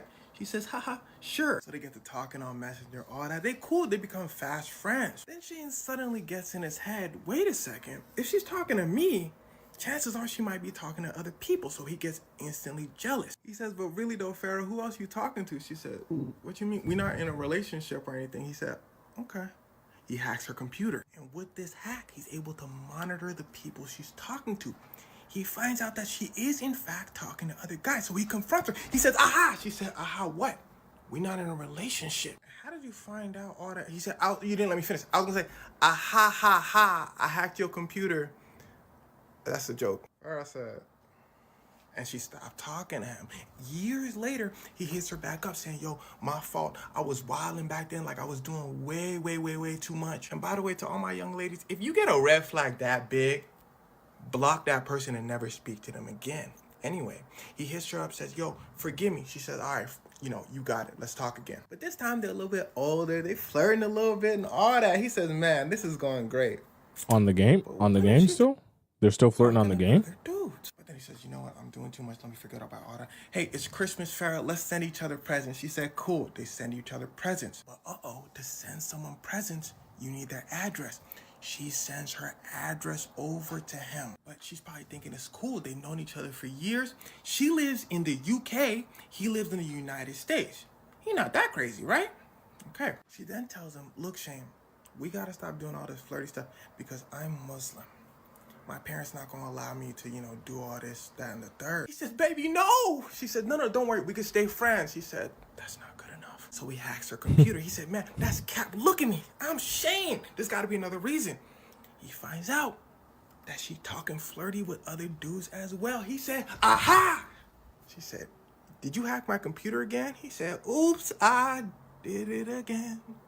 You play what? She said, I'm blocking you. He said, baby, no. Well, hold on. Remember when I told you they sent each other presents? Well, he got her an Xbox. So he's like, yo, give me my Xbox back. Now, let me tell you something about a manipulative person who Shane is. He don't really want the Xbox back. The gamer got her a game. He's hoping that she don't give it to him so he can have an excuse to be angry. But too bad for him. Farrah seems like a genuinely nice girl. She said, oh, I just sold it to someone online. He said, I knew. She said, but I would love to give you the money, though. She said, so please send me your bank information because it is an expensive gift. She said, go ahead. He said, he gives her the wrong information. He resorts back to extreme jealousy. Why you over here talking to other dudes, this and that? They get in a huge argument. She says, I'm never speaking to you again. Get out of my life. He says, bet. And here's where things start to get wicked. Now Shane wildin'. He looks up how to get away with somebody. He gets a flight. He flies over to UK with a giant sharp poking item. Now remember, he has her address. So he gets a hotel 20 minutes away from where she stays. He scopes out her spot. He sees, okay, she live right there. He go back home. 3 a.m, he waits in her garden and watches her. He almost thinks about not going through with what he's about to do, but then he looks back at the chats that she was having with those other dudes, and he says, bet. He breaks into her house, jumps on top of her, and starts. But it turns out Shane not like that. Farrah starts screaming. So her brother rushes in and says, word, what's going on? He says, ah. So him and the brother start scrapping. He really gets the brother, like permanently damages the brother's hands. Red stuff flying everywhere from Farrah and Farrah's brother. Their dad, Farrah's dad, rushes in because he hears the brother screaming. We're getting, dad grabs Shane. Brother losing his red stuff. But he staggers up and says, bet, I got some for you. You want to play with weapons? I got some for you. So he goes in his room, grabs a metal pipe from under his bed and says, Pops, don't worry, I got this. Shane, you want to hit me with the 1Vs or what? Shane said, you got something now too. They start boxing. Brother whoops Shane. Shane on the floor saying, yo, I'm done. Brother said, Bismillah. Calls the police. Police come over. Lock Shane up. Farah's brother Muhammad gets an award from the Popo from this. He's in the hospital with Farah for like days getting treated for their wounds. Shane gets taken to hospital too because brother put the pause on him. He says, yo, I was trying to get my stuff back from Farah, so I kind of lost it. You know what I'm saying? The police said, tell it to the judge. Literally. So they go over to the judge. Judge says, what's the problem, Shane? Shane's lawyer says, Shane, don't worry, I got this. Your Honor, Shane was lying. He was really jealous. He wasn't really trying to get his stuff back. Shane's lawyer said. And it also seems he was hearing voices and all that. So, you know, the police come in and say, yeah, Shane told us he was hearing voices at first, but then he told us, okay, the real reason he did all this was because he was jealous. And the voices he was hearing was the voices of other dudes talking to Farah because he hacked her computer. He wasn't insane. On top of all that, he basically left a Google trail of everything he did. Like I told you earlier, he searched What did I take away from that story? I took away, get your eye off the games and don't get you a gamer boy. Okay? No gamer boys. No gamer boys for you ever, please, in life. That's what... Very, very tragic. I just don't, I don't like stuff like this because it reminds me that, well, people are weird everywhere. Always you have to be safe and be careful of who you're talking to. And it also, like, it gets me fired up because I always talk to you guys about, like, you don't know someone because you know, have a good conversation with them over text. Like, that really could be anyone. You really don't know who that is over the phone. So you never want to feel as if, me and this person are a match or get along because, you know, we have good conversation over the phone or we text real good. Okay, that doesn't necessarily mean you actually know the person. All right, let's hop into our next segment of the day. For those of you who are OGs here, you should know what is coming up. For those of you who are new here, maybe you don't know what's coming up, okay? But the OG members will tell you we have an amazing time, a very special time. It is a time where you're going to laugh and you're going to cry, okay? Don't look at your watch. Don't look at your clock. Don't look at your phone. Don't look nowhere else in your entire home. If you don't know the time, I'm going to tell you the time.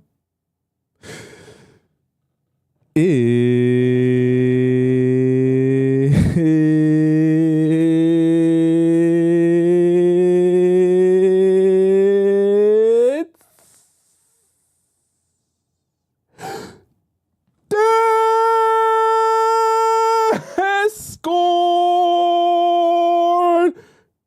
time. Okay, chat, let's hop into our Discord section of the show. For those of you who are unaware what that really means, I'm going to explain this to you and how this exactly works, okay? Discord time is a time in our segment of our show where all of our amazing members of our Players Club Discord community get an opportunity to ask me a question about their situationship or their relationship, and I answer it live on the show. Now, there are a few different ways that you can send in your question. I'm going to explain to you those ways right now. You can either send in your question to our free relationship advice forum, okay, which is available in the link in my bio on TikTok or link in my description on YouTube. Just click our Discord. You can drop in your question to our free relationship advice forum and ask it there. Now, as you can see, we got a few questions on the queue here that I have to answer before I can get to yours, if yours is you ask your question today here. Now, if you're impatient and you don't want to wait the amount of days it's going to take for me to get through the queue, you can also skip the line of people by putting your question into our relationship advice premium section now. I'll be very clear. The only way you're allowed to put your question in here is if you first go to the link in my bio on TikTok or link in my description and click where it says Premium Discord Relationship Advice. There, you're going to donate to the show, and you're also going to put in the title of your username and the title of your question. Once you do that, you'll be able to then go into our Discord and drop your question in there with the same title. And I will get a notification on my phone. I'll see that that's you. I'll be able to verify that you're supposed to be in our private section. And then I will read your question out and you'll get to skip the line. All right. For those of you who want to ask me a question, but you don't want your information to be on the show, you also have an option. This is our private relationship advice here, where you can click this link, which is in our Discord. It's also in the link in my bio on TikTok or the link in my description on YouTube. click where it says private relationship advice. Ask your question to me. You type it out and send your question into me. I respond with a voice message and I send it back to your email and no one else sees it. So you have multiple different options if you want to send me in a question. Let's start off with our first premium question here today, which comes from Cloud Babe. Slow burn and soft package. What package? What package? Okay. I have had an ongoing slow burn friendship with flirtation with a guy that I helped develop his brand identity design for 3 years now. That's an actual job at a company, right? I hope you got paid for that. That's a job. It's a very important job too. We have hooked up once in the year. So you gave him his brand identity and you gave him some. Okay. First year. And then his ex purposely got pregnant to lock him down.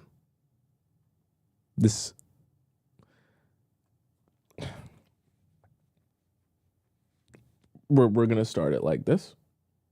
This is how we're going to start it off. That's okay. Let me try and be nice when that's not how that works. Okay. An ex, a woman doesn't get pregnant purposely to lock a guy down unless that guy chooses to like bust a nut in her. I have to be graphic with it. You're saying this as if it was some sort of act, like we're talking about an ex here. So there definitely was intention on his part. Okay. I don't think that it's I think that he told you a different story than actually happened when we're talking about an ex. Okay. Because miscommunications like that usually don't happen. Okay. That just doesn't make a lot of logical sense. Why would an ex randomly want to? Anyways, let's go on. He decided to try and make things work with her. I got into a 2-year relationship and we maintained friends and a working relationship. You're not actually friends because you slept together. You're just pretending to be. It's okay. Then my relationship ended and I moved back to the area. We continued, but I always had a crush, like continued being friends. He then told me he is hooking up with his assistant, which broke me. So this guy that you're working with is not only has hooked up with you, but is hooking up with his assistant as well. This guy's pretty unprofessional. He seems to only exclusively work with people who he'll sleep with. That sounds like an HR problem waiting to happen. It already is, actually. What am I saying? But it's his company. 6 months later, we realized our strong feelings for each other and have verbalized it over a series of months. Push and pull. We ended up pulling the trigger and engaging in Squirtle. Squirtle is your thing. Pineapples is the act, okay? 2 times. Both times, he has had a hard time getting and staying excited, if you know what I mean.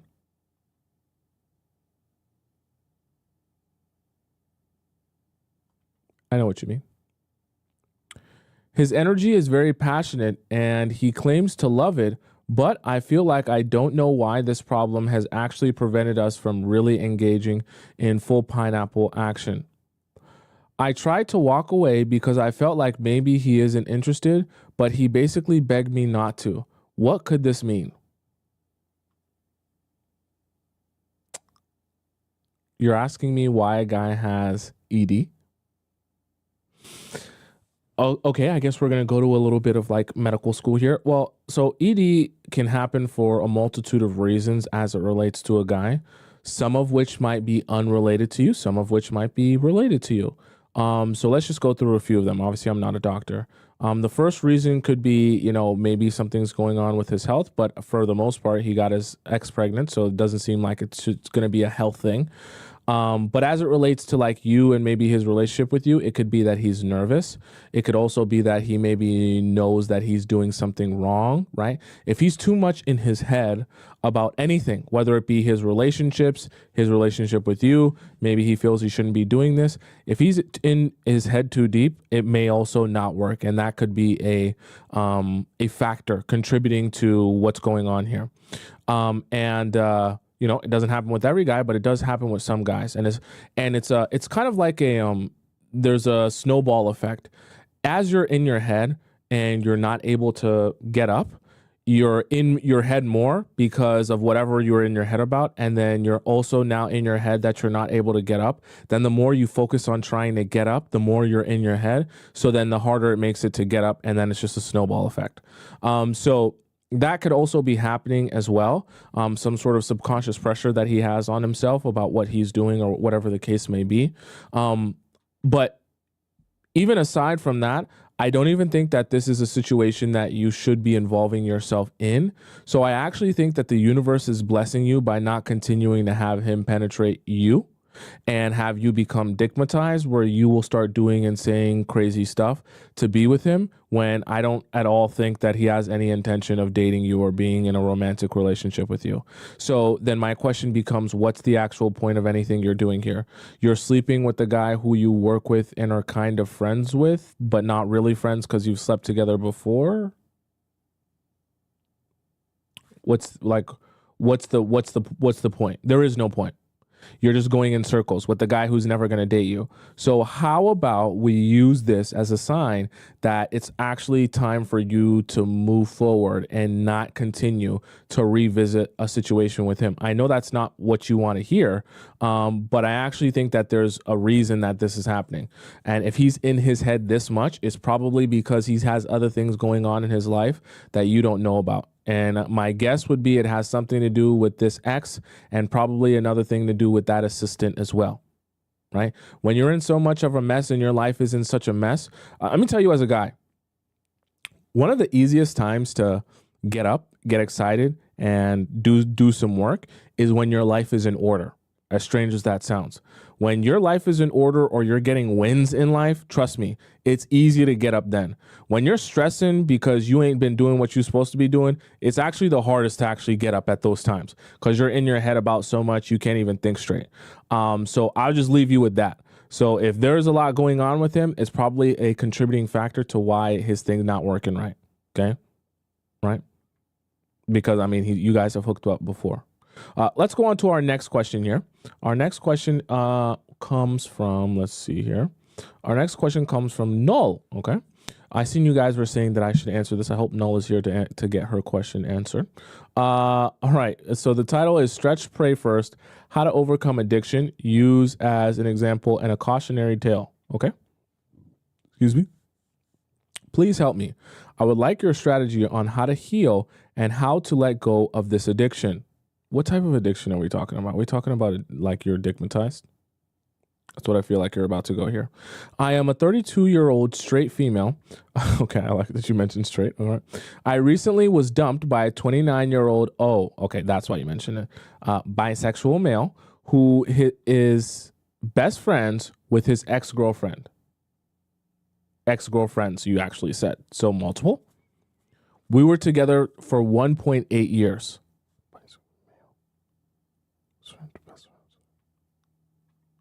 Okay. Okay.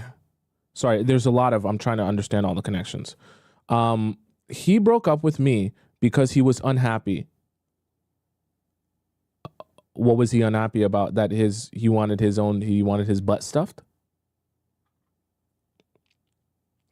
We were both toxic and unhappy, and I was jealous, insecure, and controlling. He didn't want to respect my boundary for not hanging out one-on-one with his female friends since middle school. Like, you had this boundary of him hanging out with his female friends. You didn't like that. Okay, that's perfectly fine. Thing about you being with someone who's bi, you have to worry about both now. So the thing about it is, the more free you are in your spirit and your thought process, actually the more boundaries are required to have healthy relationships. So when you're bi, now you need more boundaries to put on the relationship to be more clear on what's okay and what's not okay, which is ironic because usually the people who are in that state, they want the least amount of boundaries. So when he ended it, he told me he always knew I was too good for him. That's a manipulation tactic. And that while he can change for me, he won't be happy doing it. And he would need to fundamentally change who he is as a person. Okay.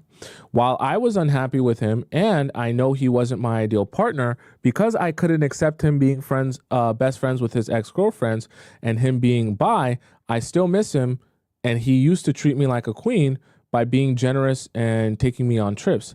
This feels like an addiction/obsession.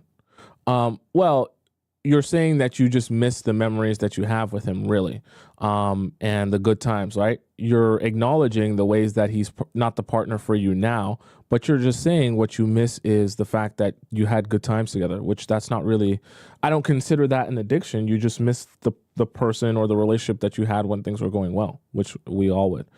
A part of me wanted him back, and it's so hard to accept it because I don't love myself and have no self-respect, dignity, or self-worth. Okay, that changes things. I begged for him back. Okay, that changes a lot. After he broke up with me. Okay, now we're getting somewhere very bad.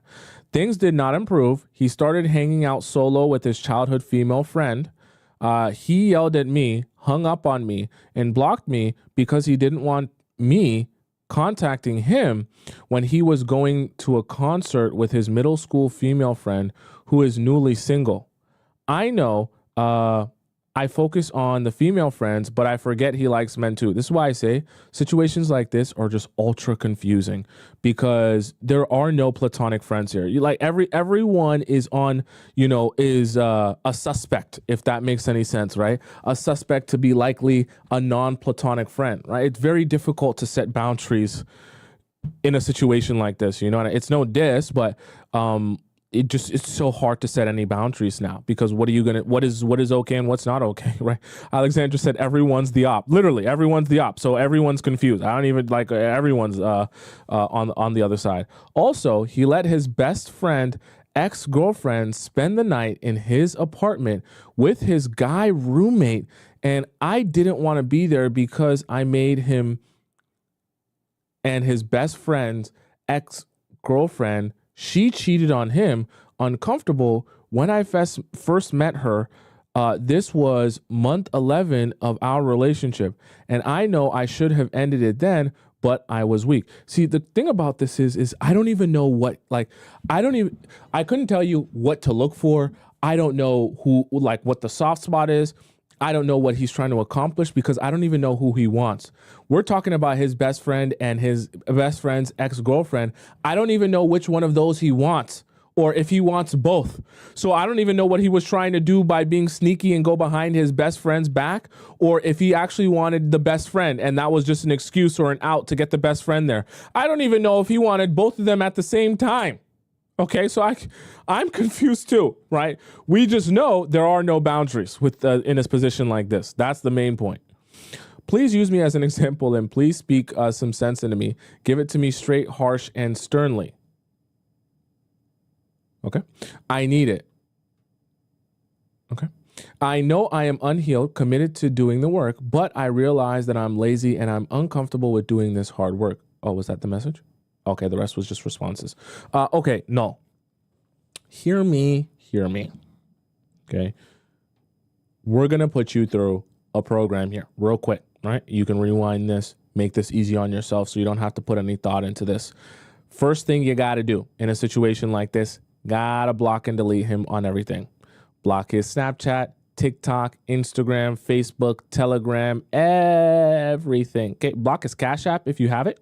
Right? Block his PayPal if you have that too. If you have his Netflix account on your phone or on your TV, get it off of there too. Take all of his clothes, merchandise, toothbrushes, socks, underwear, anything he's had at your place. Gather them up, put them in a trash bag. Any snacks he's eaten at your place or any snacks he likes. I don't care if he likes Cinnamon Toast Crunch. You put it in the trash bag as well. You're going to take all of this stuff to a local and public trash bin that is not in your building and not close to your house. You're going to dump all of that stuff there. Okay, you're gonna go come back to your house. You're gonna go on your phone and your computer. You're gonna delete all your pictures and videos of him on your phone. You're gonna go to your hidden albums. You're gonna delete them off of there as well. You're gonna go to your Snapchat memories. You're gonna delete all your pictures and videos of him there as well. You're gonna delete all your screenshots of conversations you've had with him on your phone as well. You're also, and this is a very important point, I want you to even go into your music app. Okay, whether you use Apple Music or you use Spotify, you're gonna go through your music app. Any playlists you have saved that you shared with him, delete those.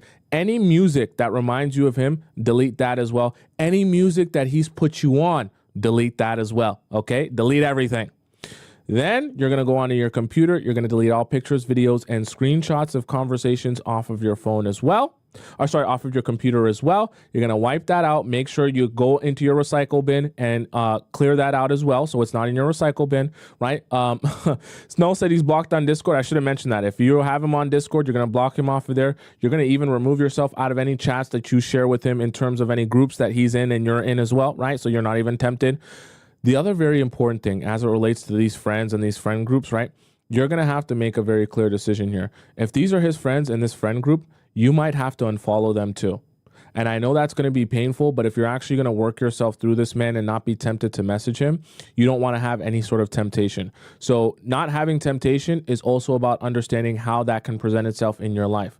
If the friends are a trigger for you because they post pictures of him, post videos of him, hang out with him still, go ahead and unfollow them too. And if you need to, block them if you find yourself checking their stuff, okay? That way you don't get tempted by seeing them post pictures of him on your timeline and then now all of a sudden you want to, message him and talk to him, okay? Null said in the chat, she said, they are not my friends. Perfect. Even easier to not even just unfollow them. You can even block them if you want, right? Since they're not your friends, it doesn't concern you how they feel about you anyways. Even better and more and provide you with more clarity, right?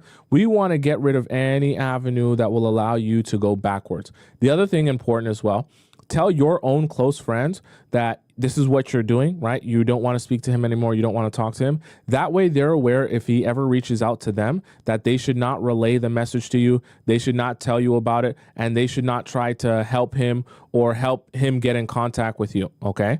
Make sure that's very clear to your friends as well because that's the scheme that guys will use if they want to get in contact with you and they know you're trying to have some self-respect now. Okay, so make sure you clear that up as well. If he knows any of your family members, do the exact same thing with your family members. That way they're all aware that you're moving your life forward and there's no emergency, there's no situation, there's no nothing that he could say or bring to you that would bring you back to talking to him or having a conversation with him, okay? I'm giving you that detailed of a step-by-step. That way you can rewind it and not be confused about what you should do moving forward. Okay. And you can just say, okay, Tomisin said to do this and do that and do that. I'm going to do it. And I promise you, if you do that exactly how I said it, you will be in a better place as time goes on. I promise you. Okay. But you have to do it exactly like that. And you can't skip out on any steps or do anything differently. You have to make sure you cut out all the ties that he has to your life. And that way you can start moving your life forward. And then the last thing after you do all that would be start building your daily and weekly routine that consists of not staring at your phone and looking through his Instagram. Okay, so we need to get you having a regular routine for your life that doesn't allow you to sit around and just be bored. Okay, not that you have to be so busy your eyeballs are bleeding, but we want you to have a schedule. Even if that schedule is at 3 p.m. to 5 p.m., I'm going to watch Netflix for 2 hours or watch my favorite show. Then have that be part of your schedule. Have things to do, right? Things that you actually want to accomplish in the day. That way you can build a routine out of those things and not just be sitting in your bed staring at the wall and saying, I'm so bored. Because that's the moment you go message him, I guarantee you. Okay. Let's go on to our next message here. We just did no. We just did that. I think we literally did exactly that. Was this like a second message? Like a duplication message? We kind of answered this. I just want to skim through it because I just kind of gave you the game plan. Let's see here. Let me just make sure. Give me the game plan. Someone please help me. And then move on. Wait, what? I just want to move on and reclaim my birthday and not think about him anymore. I know you will still have anxious thoughts. Okay, if you're talking about not wanting to message him or anything like that, it's the same thing, right? It's the exact same. It's the exact same process. Okay. All right, let's go on to our next message here. We did the game plan one. Okay. Oh my goodness. Here is Anna. Maybe this is a different Anna. Okay, I think it's a different Anna. First love theory. Is it true that men can never forget their first love, even if she cheated? And what are the signs that he is not over his ex? Well, first love is a thing that people want to make magical, but it's not necessarily that magical. The first person you love doesn't necessarily mean that they were the person for you or the person that you should have been in a relationship with. So just because you love someone first, that doesn't mean that they were the best love for you, which is perfectly fine. But that's the reality of the first love. Okay, any mature person understands that. And just because someone was your first love, that doesn't mean that that's the person you were meant to be with in any way, shape, or form. Okay, in fact, that probably means it was a stepping stone. Second thing to that is, what are the signs that he's not over his ex? Well, you have to have conversation about the ex, right? That's one of the biggest conversations you're going to have is the past relationship, why it ended. Okay, specific questions, why it ended, right? Where they are now, like where they stand now, what the situation is, and where his life is at. Does he work with his ex? Or is he still friends with his ex? Like, do they share the same friend group? These are the type of questions you need to ask. In response, you're going to notice one of two things. Either a guy can tell you clearly and in detail what's going on with his ex, what happened in the relationship, and where they are now in a way that makes sense to you and, sounds, the logic train all fits together neatly. And you don't notice anything weird, or you're going to start noticing strange behavior like him trying to avoid answering that question or saying things to you like, oh, why do we need to keep talking about my ex? I don't want to keep talking about her. I'm here with you.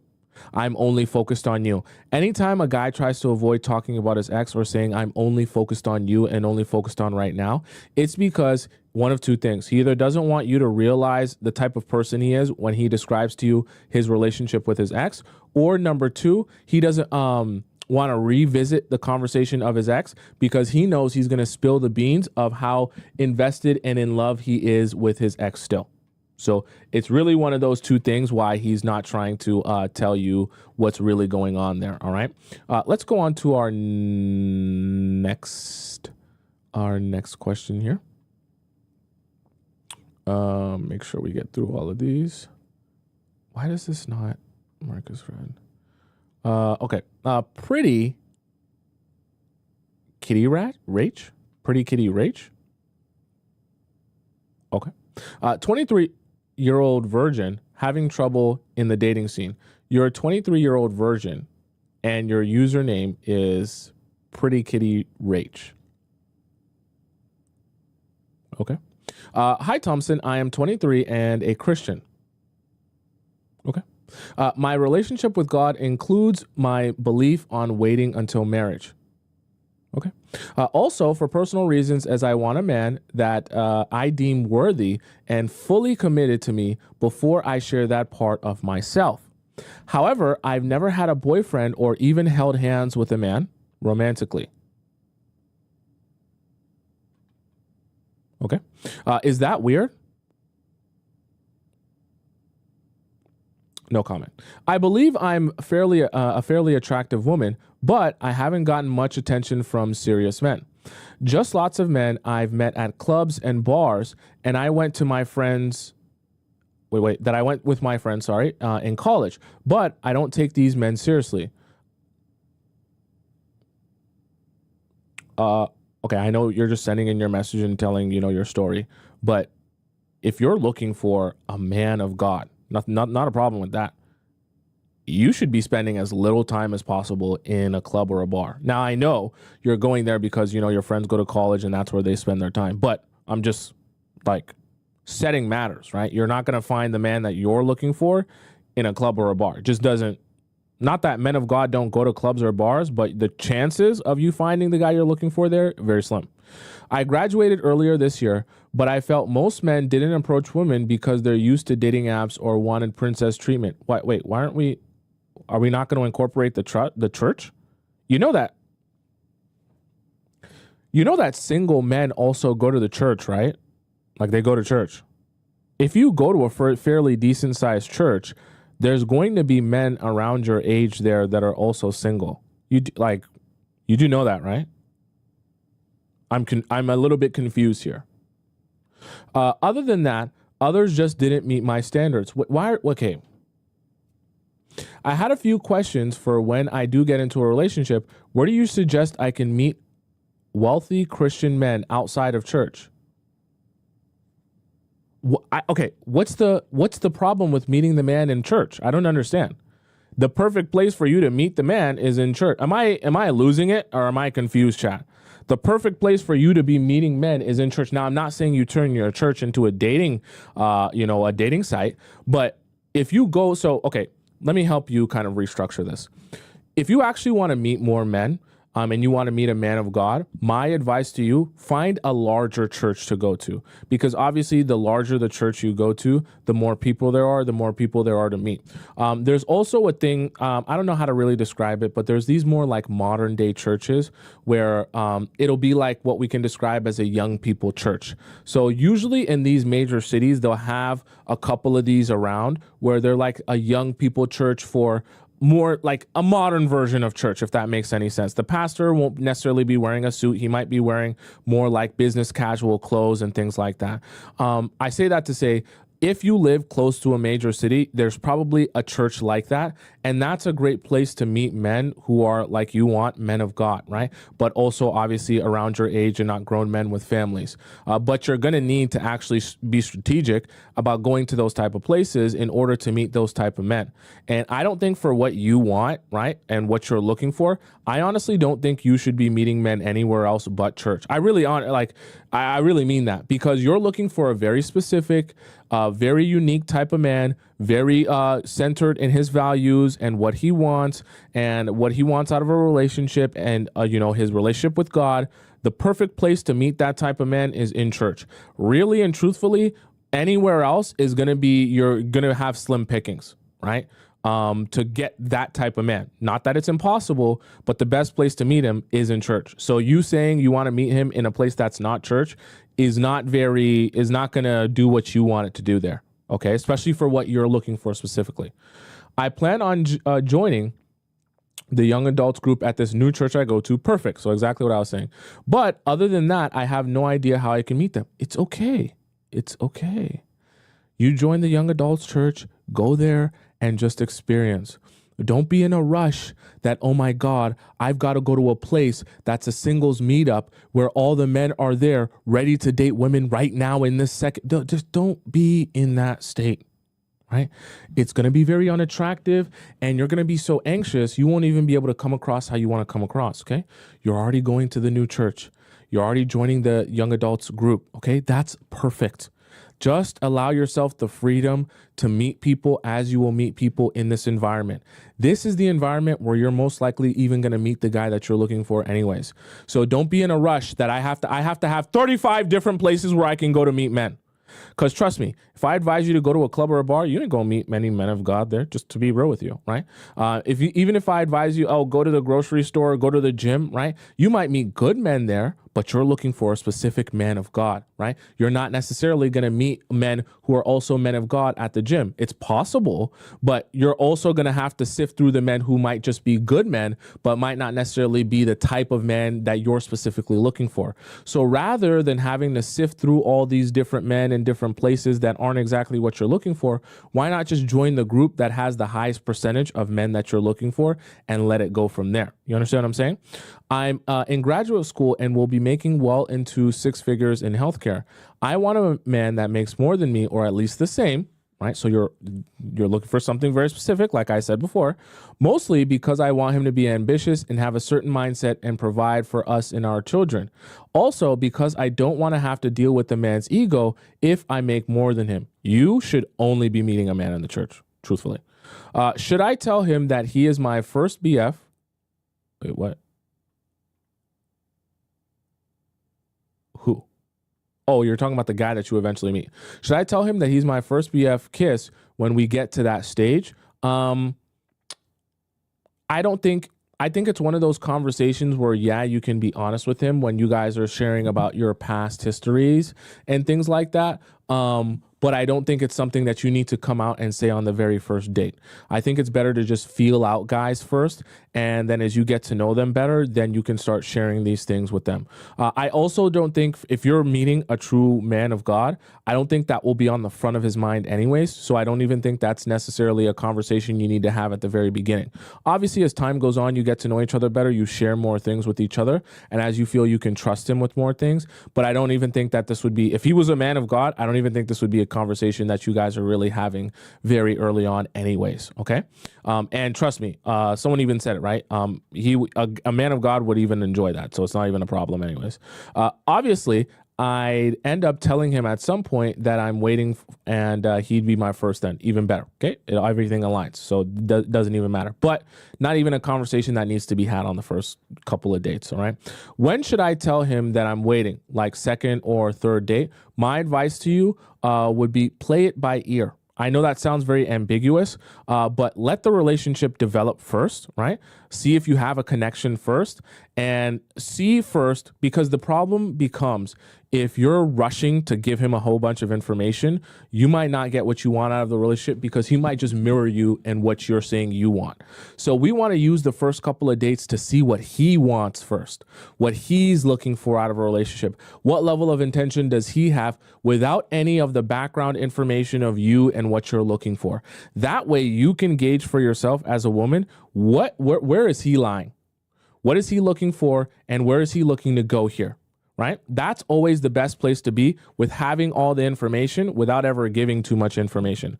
So my advice to you, this should come maybe down the line. Let's say for the sake of having something solid, I would advise you, let it be 4 dates or more. Okay.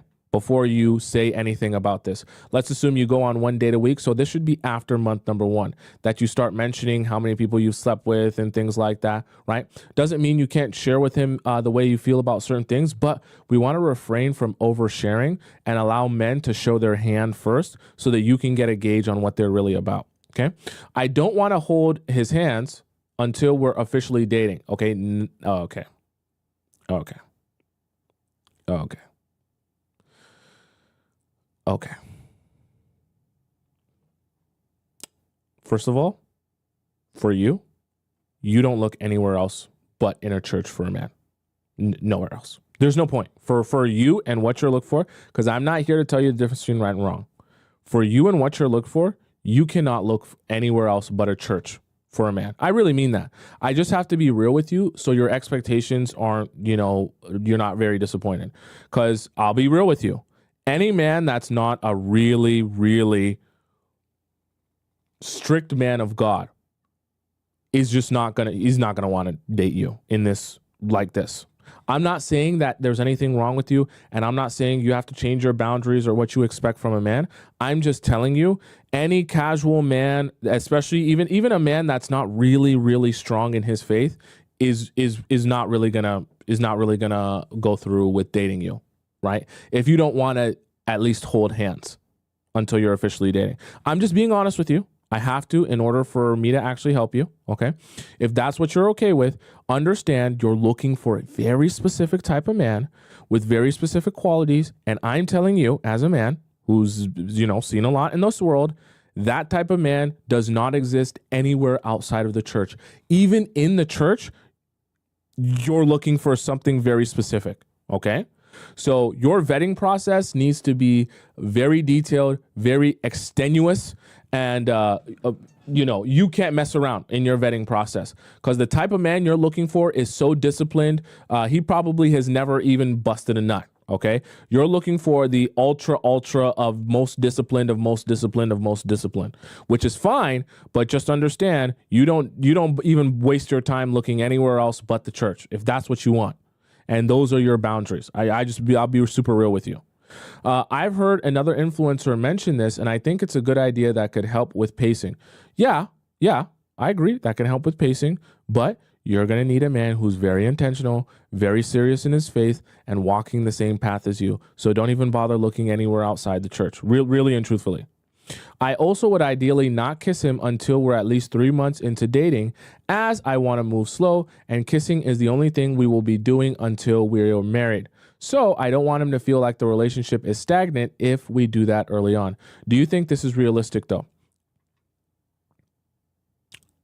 Am I supposed to, oh, wait, I don't know what I'm supposed to do. Am I supposed to give you the real answer, or do you want me to tell you what you want to hear? Chat, let me know. Should I give her the real answer, or should I tell her, be a little bit more kind with it, and a little bit softer with it?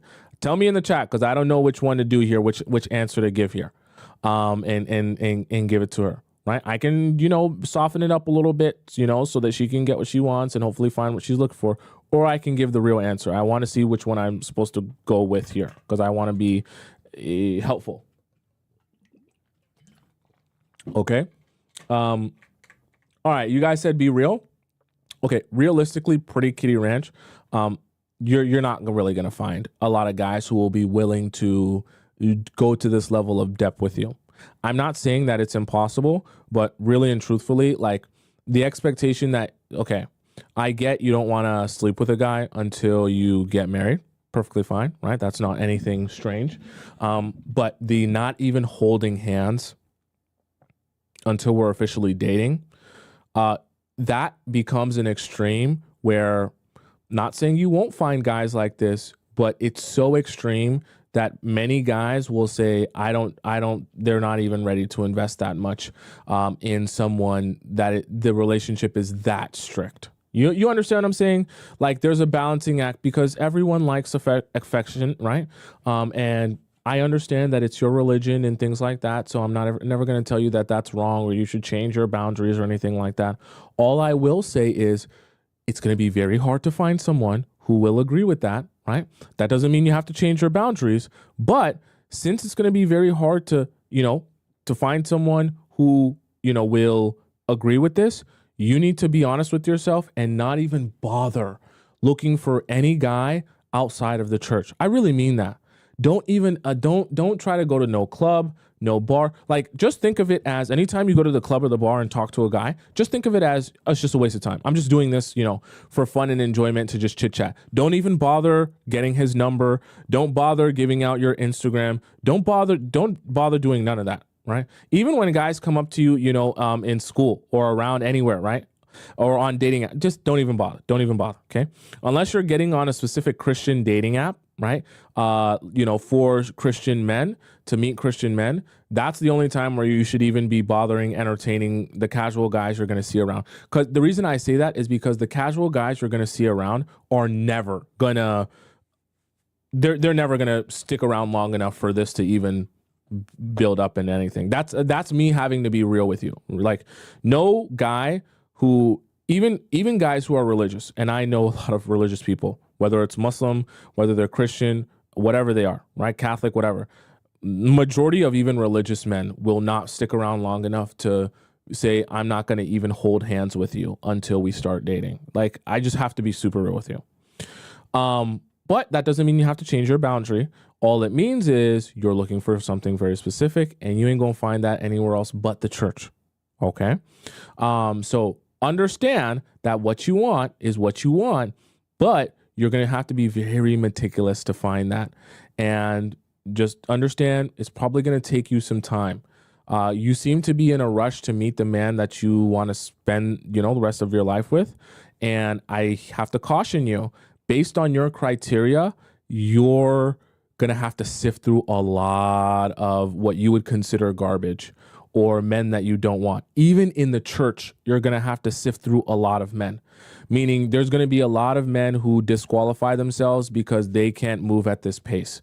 And so you need to know that for what you want, as me being real and the chat wanted me to be real, you're gonna spend years trying to find the man that you're looking for that will, be aligned with you in all of these things.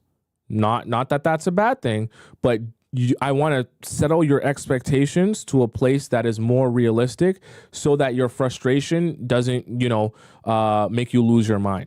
Because if you're not prepared to really bunker down and be in it for the long haul in terms of finding the right person for you with all of those qualities, you're going to be very frustrated. Don't have it in your mind you're going to meet this guy in the first week of you joining the youth group, because I can assure you, the majority of the men in that youth group ain't doing this. I'll just be real with you. No matter how much they say they are close with their relationship with God. Okay. So just understand that, and understand that your vetting process needs to be very detailed and very deep and very meticulous. And if you're really going to hold yourself to that standard, hold yourself to that standard, but understand most men will not be holding themselves to that standard. Nothing wrong with that. But be okay with having to turn a lot of men down. That's what I'll say to that. Okay. All right. I hope that that helps you and helps you understand, how to go about that. And like I said, nowhere else are you going to find that outside of the church. Not a chance. So don't even bother. Okay.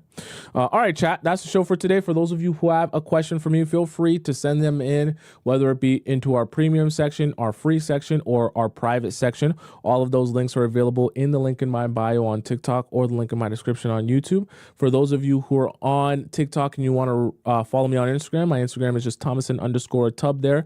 And you can follow me on Instagram. It's also in the link in my description on YouTube for those of you who want to follow me on Instagram. For those of you who are on TikTok and you want to rewatch the show because you missed any parts of the show or you came late, my YouTube is just Tomisin Atobatele. You can just type in my first name, Tomisin on YouTube.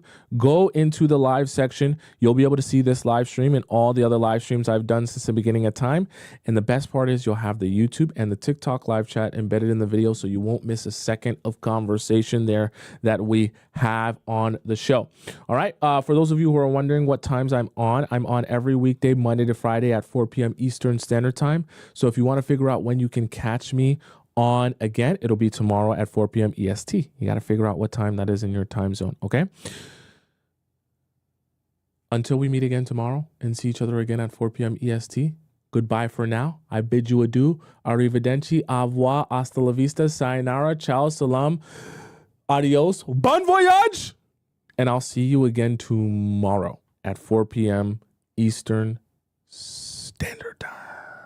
I love you. Oh, let me make sure I do. Did I do that nation? Oh, yeah, I did, Nicholas. Okay. Bye, chat. I see you later.